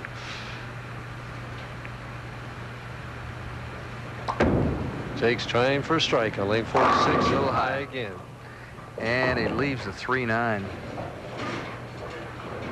Some of the things that went on this week, Mike, Robert Worrell had the high 3-game series of 786, also the high 6-game block. We haven't had him yet. What type of bowler is he? He's an off and on type player. He can get really hot, and sometimes he struggles quite a bit as Jacques tries for the 3-9 and has a nice conversion on that spare. Did a good job. The thing about Worrell is that he went from out of the money to in the money, had a chance at the top 24, who wound up cashing the tournament with that big block that he had. We had some 300 games, too. Yes, we did.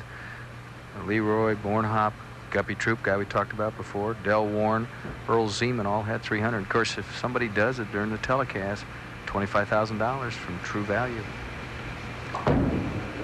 Jacques, who's been Brooklyn on his feet twice, puts it in the pocket, and that's back for the roomie on that little Grinch tee shot there. Let's take a look at the wrist action here. Let's see how describe it. He cups that wrist even in the start. It'll be cupped all the way through the swing. At the top of the swing, see, even there, I don't know how these guys do that myself.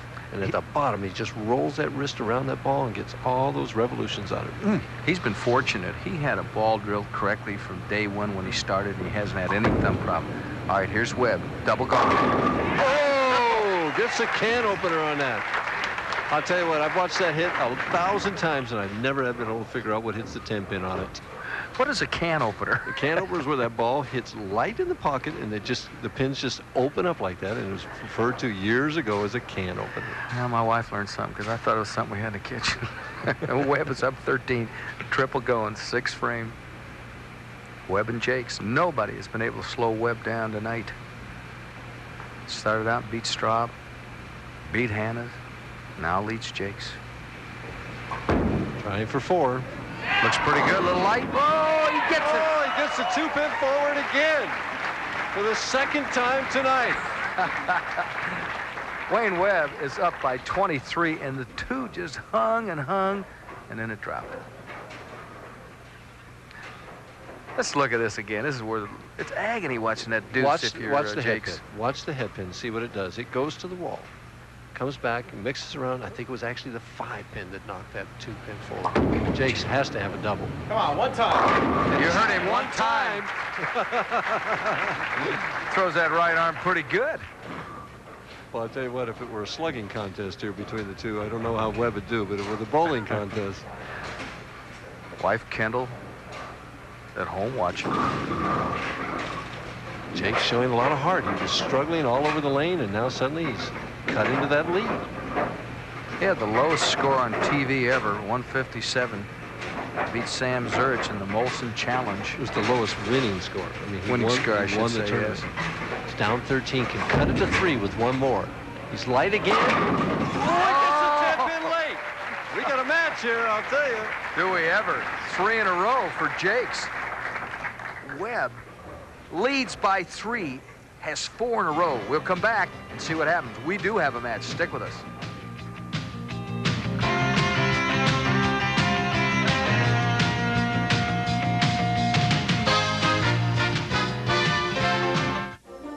The Olympic tradition continues with ABC's The Equestrians, 1984 Olympic Highlights video cassette. Produced by ABC Sports and offered by ABC Video, this 90-minute compilation includes a spectacular 3-day event which combines graceful dressage, exciting show jumping, and demanding cross-country competition. Order your cassette of The Equestrians on either VHS or Beta for only $69.95, plus $3 shipping and handling charges. California residents add $4.55 sales tax for each cassette. Call toll-free 1-800-445-3800. Georgia residents call 1-800-554-7800. American Express, Visa, and MasterCard orders accepted. Or order by mail. Send your check or money order payable to The Equestrians, 1984. To ABC Video Enterprises, The Equestrians, 2040 Avenue of the Stars, 2nd floor, Los Angeles, California, 90067. Please allow 4 to 6 weeks for delivery. Thursday night, ESPN has a live top-ranked bout featuring our undefeated middleweight champion.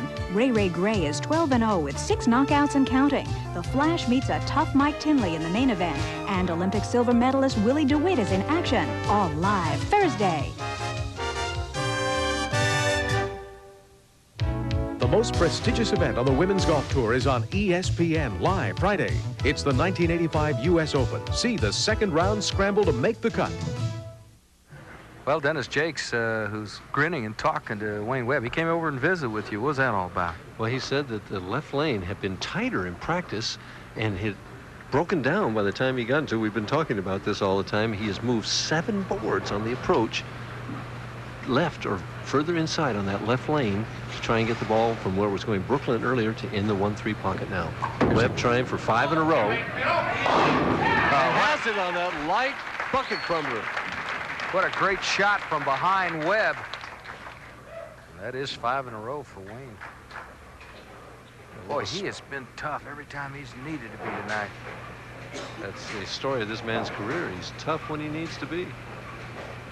Jake said something interesting. If you don't adjust, you're just going to get beat. You can't just go out and throw it one way. Oh, no. You got to be able to play all over the lane.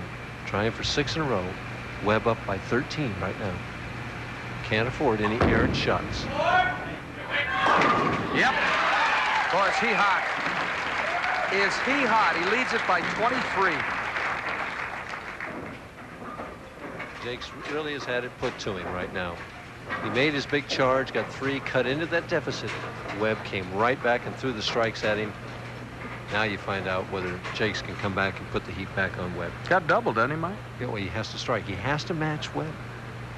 He's got to stay right with him. As Kenny Stabler said, it's Fisher cut bait. One-time carry. One-time carry. Yeah, 4 in a row. But the biggest shot of the match is coming up right now. He's down 13, can get right back in it. But it sets himself up for the 10th. Right now, he's going at a 2:37 pace, and he has a potential, or a 2:36 pace he's going at right now. He has a potential 2:66 if he would strike out. But he has to have this one in the 9th, not only to cut the lead to 3, but to give himself the strike to work on in the 10th. 4 in a row for big Dennis Jacques. This has been his tough lane. Looks good. Yeah, great shot. Boy, he's put it to Webb, I'll tell you.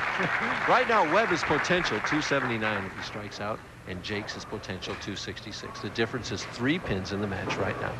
Well, you will find out what pressure is all about, because it is with us tonight. Here we go. By far our best match of the summer, and somebody coughed or said something in the back, and Webb, being the veteran that he is, experienced player, backed right off, start over, regroup. It's too important a shot. Now he goes back for the powder. He put his thumb in that ball, and it was a little snug. He goes back for the powder, so then he blows in it again. All the little things that bowlers do. Mike, he started out with 2 spares. Since that time, it has been all exits. 6 strikes in a row. Let's see if he can make it 7. Very important, 9th frame. Needs something going in the 10th. Light. 10 pin doesn't go. It's a 2-pin match right now. But what that means is no matter what Wayne Webb does from now on out, Dennis Jacques is going to have a chance to win the match. So he controls his own destiny. It's an old cliche, but true. Leading by 2. He's had trouble with a 10-pin from time to time. From time to time. All of us have had trouble with the 10-pin from time to time, but Webb has missed it a few times. All right, cross lane. He doesn't miss it when it counts. He has it. Boy, we got a dandy going. Up by 2 is Webb. Irv, right now, the situation is that Webb is potential 258. You have to take him in the 10th one at a time, but he needs to get this first one to maintain that 2-pin lead. That would force Jacques to have to strike. Webb had run 6 together. Spare working, 10th frame. Very little time. Pretty shot. Yep. Knocks that 10-pin. Boy, that's just such a relaxed shot under that much pressure. I marveled at that ability to be able to do that. He just took very little time, walked up there with all the confidence in the world, just like it was practice. And again, no time. Blows in that thimble, goes up there and sets himself. Is up by 2, can increase it to 12 right here and force Jacques to get 2 in the 10th to win. Looks good again.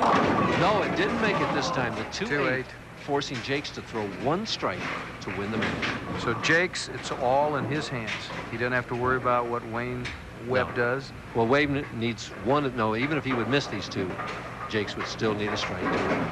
Wayne's going to bowl 240 something. He had a 257 and a 224. Let's see if he picks this up. And he lightly picks it up, so he winds up with a 248. And Jacques, who's just come on since the 5th frame, has to have a strike to win. Strike in a reasonable count. He's down 8 pins, or down 2 pins rather, going into this 10th frame. Great deal of money at stake here tonight.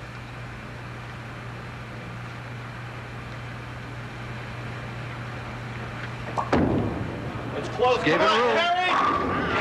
Oh, you heard him. It's close. Come on, Kerry. Well, I'll tell you what. He really has shown some character in this particular match, making the adjustment on both lanes, and in the 10th frame when he needed it, just sending it to the right, and it came roaring back. Now he just wants a decent count, hit that headpin, get 8 or 9, that's all he needs. That's it. He's a winner, and an excellent performance by Dennis Jacques. How tough was that? Webb had strung 6 in a row together, and all Jacques did is come back and pick up a double when he needed it. Very, very impressive. And that's something. Webb averages 250 and gets eliminated. 253 to 248. Jacques the winner. Great match. A great match. All right. Can Dennis Jacques pick it all up? Well, we shall find out, because waiting in the wings is the #1 ranked man, Amleto Monacelli. All of that coming up, the championship, right after this.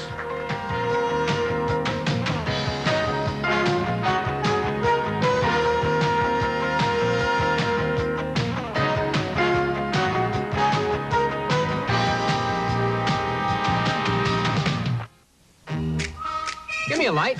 Go! Bud Light. If you just ask for a light beer, you never know what you'll get. Give me a light. Bud Light. So if you want the less filling light beer with the first name and taste, don't just ask for a light beer. Give me a light. Ask them to bring out their best. Bud Light. Bud Light. Thank you. Because everything else is just a light. Do you know what kills your muffler? Rust. Rust that can start on the inside and eat its way through. Now there's a muffler that helps stop this problem. The new Walker Advantage with a revolutionary rust inhibitor, Absorbite, that actually absorbs internal moisture. The inside of this muffler was not protected with Absorbite. This muffler was. You can see the difference. The new Walker Advantage. It puts rust at a disadvantage. Warranted at service outlets and auto parts stores where you see this sign.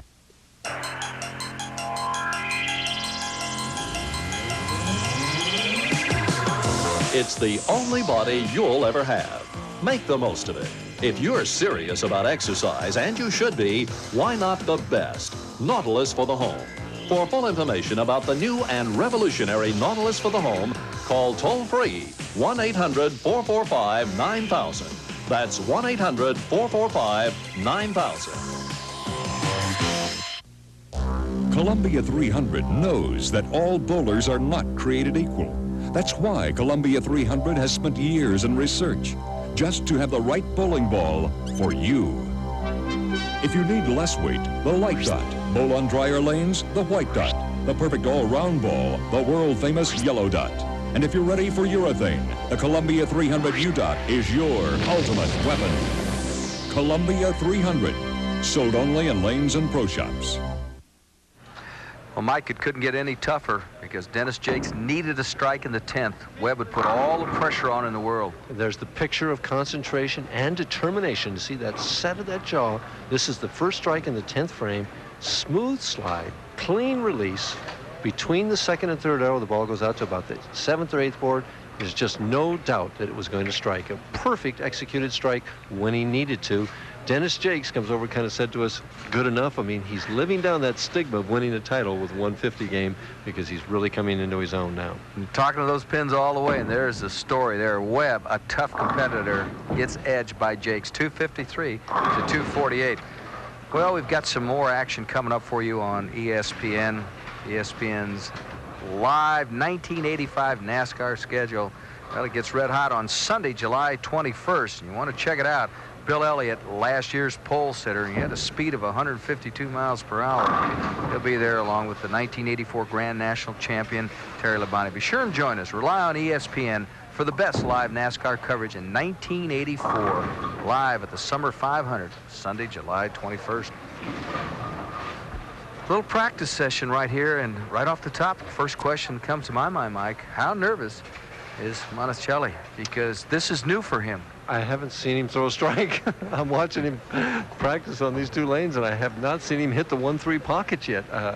He seems totally lost at this point in the match. He's trying to play right of the second arrow on the left lane, and it's not coming up, although this particular practice shot got a little bit closer, and on the right lane, it's going high. Personally, I think right now, you know, if he still has a practice ball or two left, he needs to make a giant move left on the lane and move to the third arrow where Jacques was playing, or between the second and third arrow. As if he's playing where he is, if the practice balls are indication, which they aren't always, he doesn't seem to have a chance. He takes 6 steps. Your thoughts on that type of approach? Well, the greatest bowler the game has seen in quite a while. Mark Roth has made that pretty popular. You know, years ago, when we were teaching bowling and everything, you would never have heard of somebody taking 6 steps. Then came along Mark Roth, and everybody said, well, this poor kid, he can't do anything, and all he's done is win almost 30 titles, you know, and over $1 million. And so a lot of players now say, well, with that kind of success, maybe I should give it a shot, you know. And when you got that nice youthful coordination that Monacelli has, and timing and ability, he could probably take 10 steps and make it work out right. Well, we'll see what happens, because he has not hit the 1-3 pocket yet. Gotcha. Now we go for real. All right, Jacques was sensational. A 253. He beat Webb, who averaged 250. One time. Boy, he's still talking to him, and it's working. One time, you heard him. He comes out with those teeth wrenched and that fist clenched, and trying to put some pressure, added pressure on Monacelli. You know, I like that when people get excited like that. I used to, when I coached baseball, I like pitchers who grunted. And I tell you, Jacques grunts. You must like Jimmy Connors when he plays there, man. And Monacelli's still playing outside. He's going to be bellying the ball from about the 10th board out to maybe the first arrow. Boy, listen to that pop. See, and the same thing is happening in practice. He's made no adjustment right through the heart of the pins. Fortunately, he leaves only one, the 6 pin. But I really think that he needs... Of course, he's got very little experience in this type of situation. It's just hard to know what to do. This shot has probably worked for him all week long, and he's thinking, maybe it's me, maybe I'm not throwing it right, not releasing it right. I don't know what's going through his mind right now. He looks about 15 years old. Uh-oh, uh-oh. Boy, that's a bad start. Boy, that's a tough start for Monacelli there. All right, he is on the verge of making history. We asked him his thoughts. Thoughts on this evening? Well, I've been thinking about this since I was very little, and it seems like it's like a dream being here right now, and feel very good tonight to win this tournament. Since he was very little. Boy, he opened in the first. Remember, we match. saw Mark Baker do that, and it was all downhill after that. All right, let's see if he can fight back. Remember, he's been tough all week. Oh, he's in trouble. Leaves a 6-10. self-taught. Crowd trying to get him going. He's got a few supporters here. He speaks English, Italian, Spanish. I talked to him. He said it is really not competitive in Venezuela. He said that, you know, you can handle everybody down there. He says, here, it's the greatest bowlers in the world. And he's doing very well at a very young age. See if he can get this spare. And he got it this time. Boy, he pops that bowling ball up by his ear. That's amazing. Jacques is up 11. And Jacques right now, maybe one of the things he was learning from Wayne Webb when he was rooming with him is that killer instinct, because if he's, what you want to do now when a man is struggling like that is you come out and you put him behind, boom, right away. See if he keeps talking. And he does. Jacques trying for his second win in 4 weeks. Sure looks like the odds-on favorite at this point. And right now, he's right on schedule to pick up $25,000. We haven't had that happen. We got to give away some of True Value Hardware's money. Well, that would add some excitement in this match. You're right. 2 strikes is a little early to start talking about 300s. Jacques, good athlete. Baseball scholarship to North Carolina and Ryder. Trying for 3. Coming in. Waves it in. Yeah, gets it.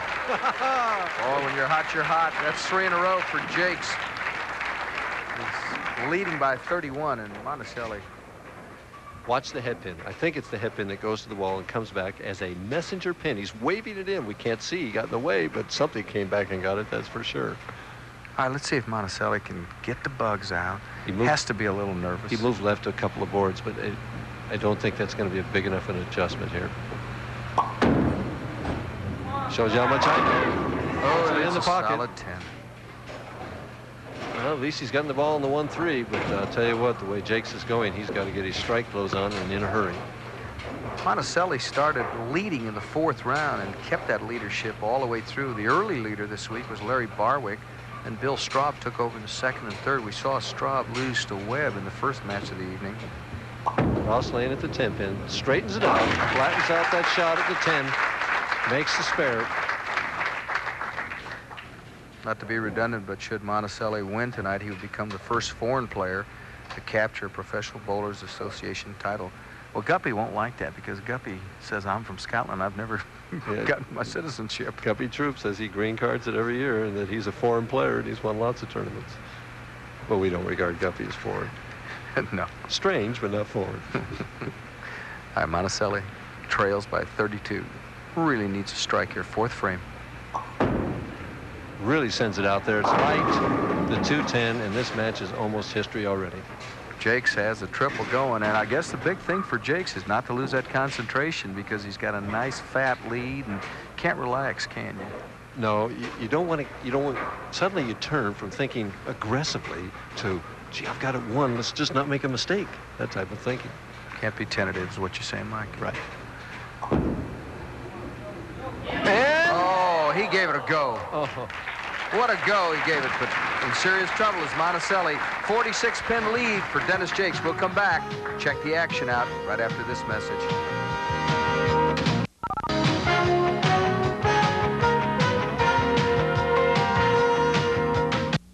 Fantastic Furniture Warehouse's gigantic showroom has been chosen for the most fantastic indoor parking lot sale ever held in Nevada. All the best furniture makers in America have filled Fantastic Furniture Warehouse with a special stock of fine quality furniture, including thousands of one-of-a-kinds and factory closeouts, all available to you this month only at up to 63% off. At Indoor Parking Lot Sale, this fantastic is why you should check the Money Saver. The Money Saver saves money for you. It's only at Fantastic Furniture Warehouse, Decatur and Okie.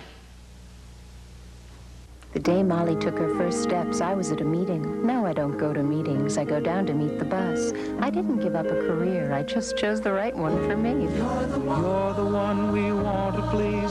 Cable gives the choice to you. The who, what, and when that's right for you. Personal choice. That's what cable TV's about. It lets us decide what's important so we can grow together, and I like that. Cable's right. 'Cause cable's not just more choice. It's your choice.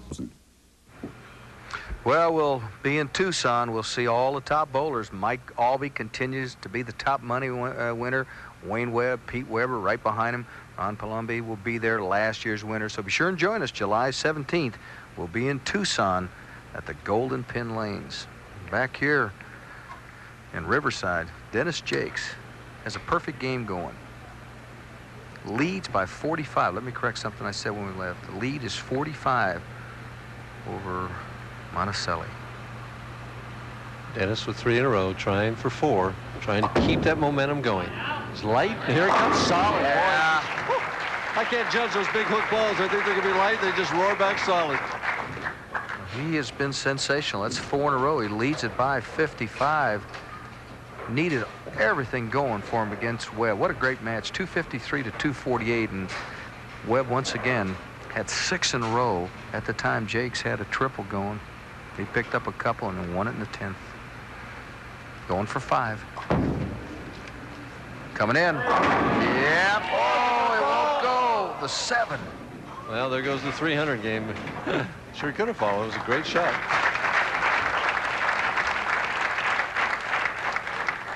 Dennis, see if he throws a hook at this spare or straightens it out. Looks like he's going to throw it straighter. And he does. You see how he straightens it out? Oh, he missed it. And he missed it. It's those spares that give these big hook ball bowlers trouble. It's not the strikes. Mike, your thoughts on going cross lane or trying to straighten it out? Well, at the time, I do it all my spares on the right side of the lane. I throw it straight anyway, but I try and throw it a little straighter at those. But I make a normal shot at 7-pin, 4-pin, things of that nature, because I just don't feel it's necessary to try and throw the ball straighter there. Our Monacelli has not had a strike tonight. He's down 42. Let's see if he can streak something. High, a little high. And again, he's just what the players call lost. He just does not know where to throw the ball to put it in the 1-3 pocket. Remember that Jacques told us he moved 7 boards left, that the lanes had broken down, and especially the left lane, that much. That's what I would recommend. If I could go down and talk to Amleto right now, I'd say, hey, move about an arrow left. 3, 6, 9, 10. Not an easy pick. Oh, no, it's a very difficult spare. And he's in trouble. Oh, he was light, but yet he somehow gets it done there, and he needed that to have any chance. Let's take a look at this open shoulder. Tough on arms. Tough on consistent delivery. You get a dual picture of it from behind and from the side, and you watch how that shoulder opens up completely there, and the hand turns back around the ball to be able to come back and consistently, and even the arm is bent a little bit as he comes through, to consistently make that delivery is very difficult at best. He has the advantage of youth on his side, but it won't always be there. And leaves the 1, 2, 4, 8, 10, and it's just... Well, it's a struggle. His career earnings, $86,000. He's picked up $33,000 this year. 5'9", 144. Finished second earlier this year to Mike Albee in Garden City, and it looks like he's going to finish second to Dennis Jacques today. Has to make this to have any kind of chance, and doesn't convert it. Continuing to struggle. He's an excellent soccer player. He's a jogger. He jogs 3.5 miles a day. He does exercises, Jane Fonda stretching exercises. He works at his bowling hard. He's out here not to fool around. He's out here not to party, but to try and make money and become a star in Venezuela. Dennis Jacques, a commanding 59-pin lead.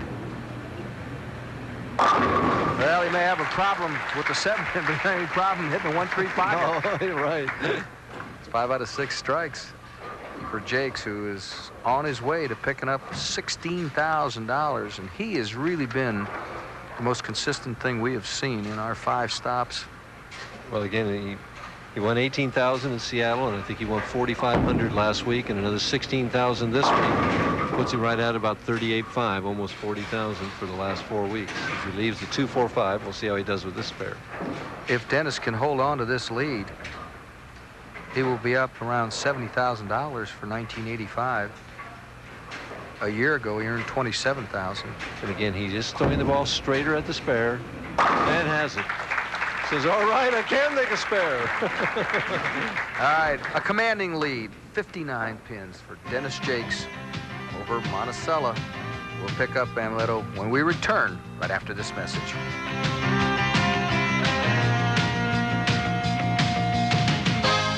You need life insurance protection, a good chunk of it, but you don't want to keep paying for it forever. Look into Quick Pay. the different kind of life insurance from Transamerica. With QuickPay, you decide the number of years you want to pay for your coverage. 3, 5, 7, that's it. You're paid up for life. You're protected for life. Let me show you. Say you're like me, 40, don't smoke, and you need $100,000 of protection. And you want your payments to end in 5 years. Look, you pay $1,569 a year, a total of $7,845 in premiums, not a cent more. You have $100,000 in protection from the word go. All along the way, your Transamerica QuickPay policy builds tax-deferred cash value at high current interest rates. And you don't pay even one premium after the first 5 years. QuickPay from Transamerica. Find out about it. Quick. For complete details about QuickPay, call 800-372-3000. Toll free, that's 800-372-3000. Call now. Saturday, the spirit of excellence is the dominant force. First, the USA takes on West Germany and Canada in back-to-back basketball thrillers. Then, our SportsCenter team delivers television's most comprehensive sports news report. We're your best source for the latest scores and stories. More Summer Olympics action is up next. The Mary Decker-Zola Bud Showdown and Carl Lewis are among the featured performers in a track and field spectacular. ESPN makes sports magic Saturday. Well, the fifth place money went to Bill Straub. Fourth spot, Ted Hannes picked up the $5,000. Wayne Webb at $6,000. And our two competitors left, Dennis Jacques, and I have just butchered Monacelli's name all night long. He is not going to invite me for dinner. I apologize to him. Let's see if he can get something going here. He was so good all week long. And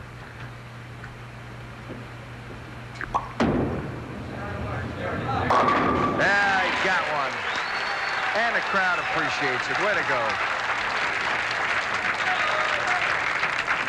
It's tough. We saw Bill Straub.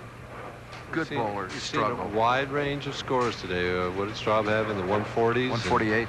And right now, Monacelli's going at a 150 pace, and we saw yet 250 and 240 by Webb and Jacques. The old adage that when you're lined up out here, the pins fall down, and when you're not, it can be disastrous. So Monacelli, a strike working, 8th frame. Have any prayer, he must strike here. And doesn't. He did try to tighten his lineup that time and go a little straighter. That just got no reaction like he's been getting all week long. You don't average 225 bowling 150 games. And he isn't going against chopped liver. He's going against some excellent bowlers. Jacques put him away early with 4 in a row. Opened in the 9th. Or in the 5th, I mean. So he picks it up. Well, Jacques has bowled super, and he bowled great against Wayne Webb, but to win his title last a couple weeks ago in Seattle, Webb didn't throw a strike until the 9th frame, and in this match, Monacelli's had 1 strike so far in the first 8 frames, so it helps you relax a little bit, loosens up that swing, but he came out with 5 in a row that time and 4 in a row this time. He's definitely earned it. All right, spare work in 8th frame. Gives this one more room. Solid 10. Dennis Jacques is 6'3", 225.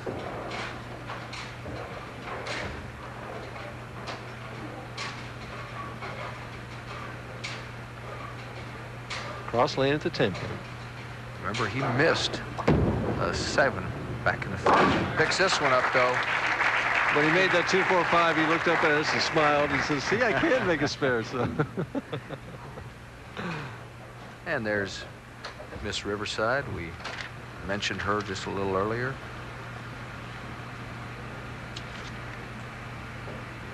That's Janet Chimlowski. Janet C. Janet C. Tell you what I've done to her name and Monacelli. Well, we'll just get Salvemini back on the show. He leaves the 3-6-10 in the 9th frame, just finishing out.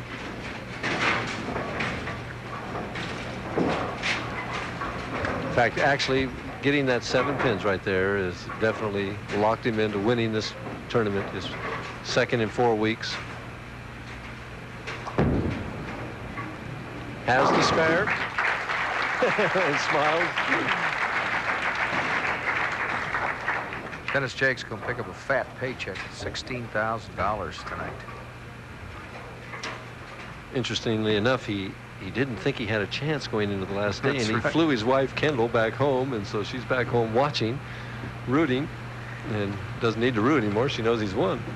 And home is Middleton, New Jersey. All right, Monacelli. There'll be another day. He's only 23 years of age. Father owns the only bowling center in his hometown. We probably should mention before he gets off the air the red shoe and the white shoe that he has on, in case people are wondering about that back home. The red shoe has a built-up heel to help him stop so that he doesn't slide as much, and that's why he has that on. It's not that he's colorblind or something of that nature.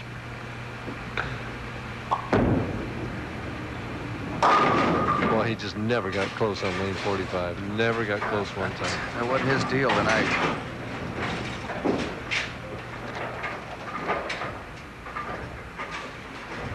Riverside, California. This is the 5th stop for us. We'll be in Tucson next week. Austin the week after. And finishes in the 140s. A disappointing performance by Amleto. I know he's disappointed, but as you said, there'll be another day. So Dennis Jacques, all that remains is the number. Did such a great job against Webb. Outstanding match. 253 to 248. Has been able to relax in this one. Came out through 4 in a row. And as soon as he Monacelli lost the 300, he seemed to lose interest in the match a little bit. Well, he really did. He's had 1 strike since that time. Had an open, the rest spares, but the match was over very, very early. Monacelli just you couldn't get it going tonight. Well, we watched him in the practice balls, Irv, and we called it before the game started that it looked like he was lost before he started, and it turned out to be true. I got 146. Finishing it out with a strike in 212. Jacques wins it out. Dennis Jacques is our champion as he throws the 212. Monacelli, you tack on that 253 through it. Wayne Webb, that is. Dennis Jacques is our winner. Says, I missed a spare, but so what? All right, we'll come back. Have more from Riverside right after this.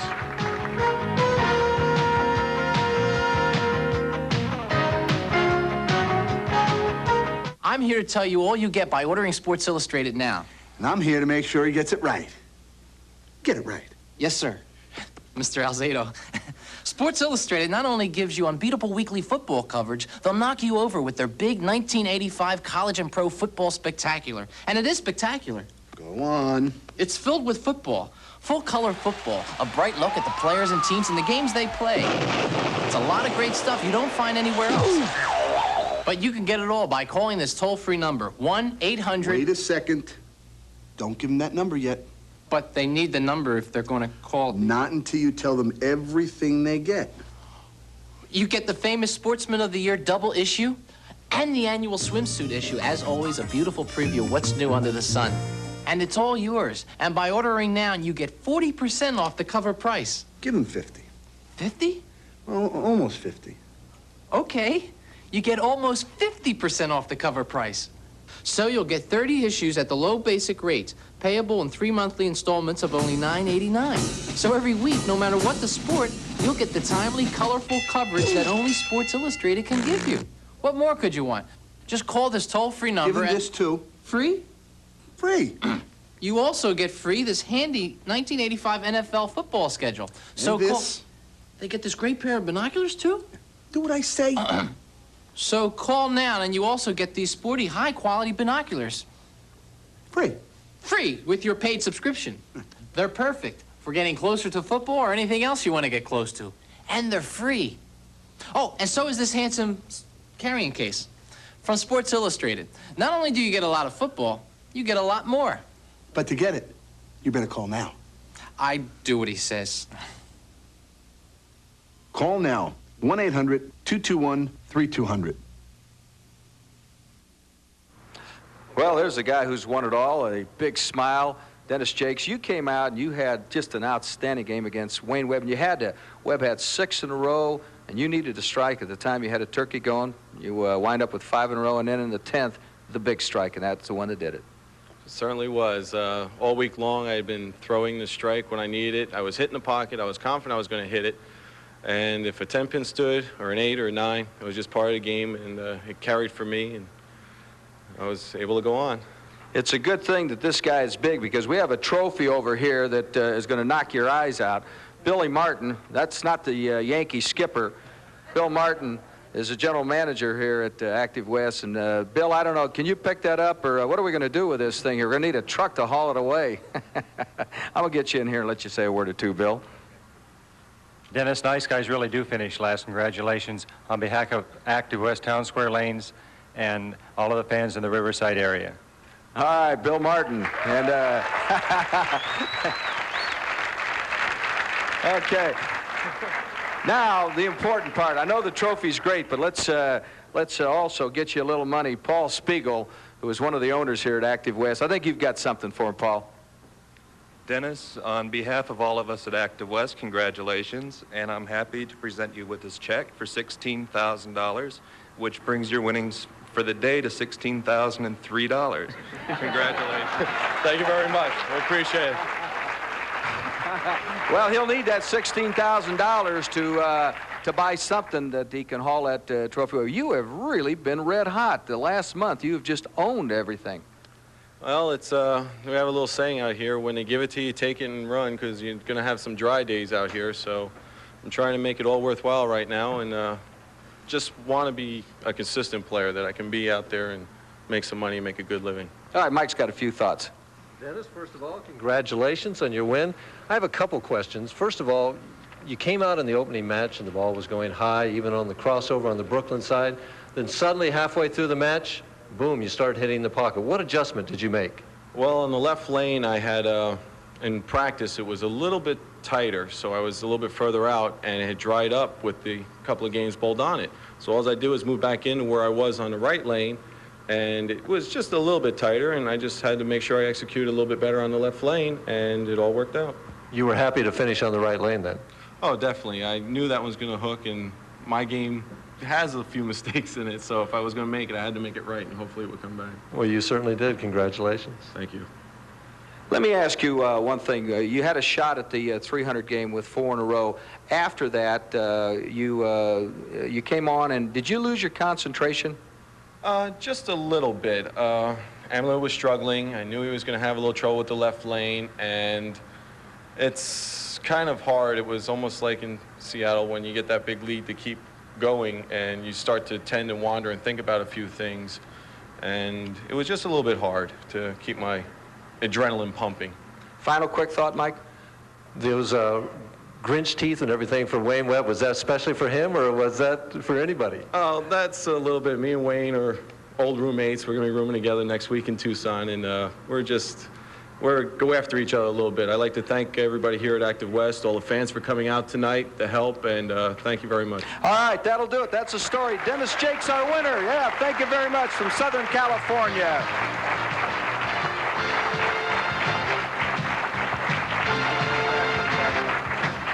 Has been brought to you by True Value Hardware Stores. We've got what it takes.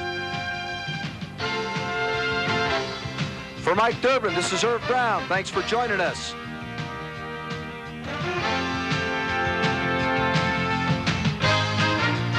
Next week, we'll be in Tucson. Be sure and join us as we hit our 6th stop on the PBA Summer Tour.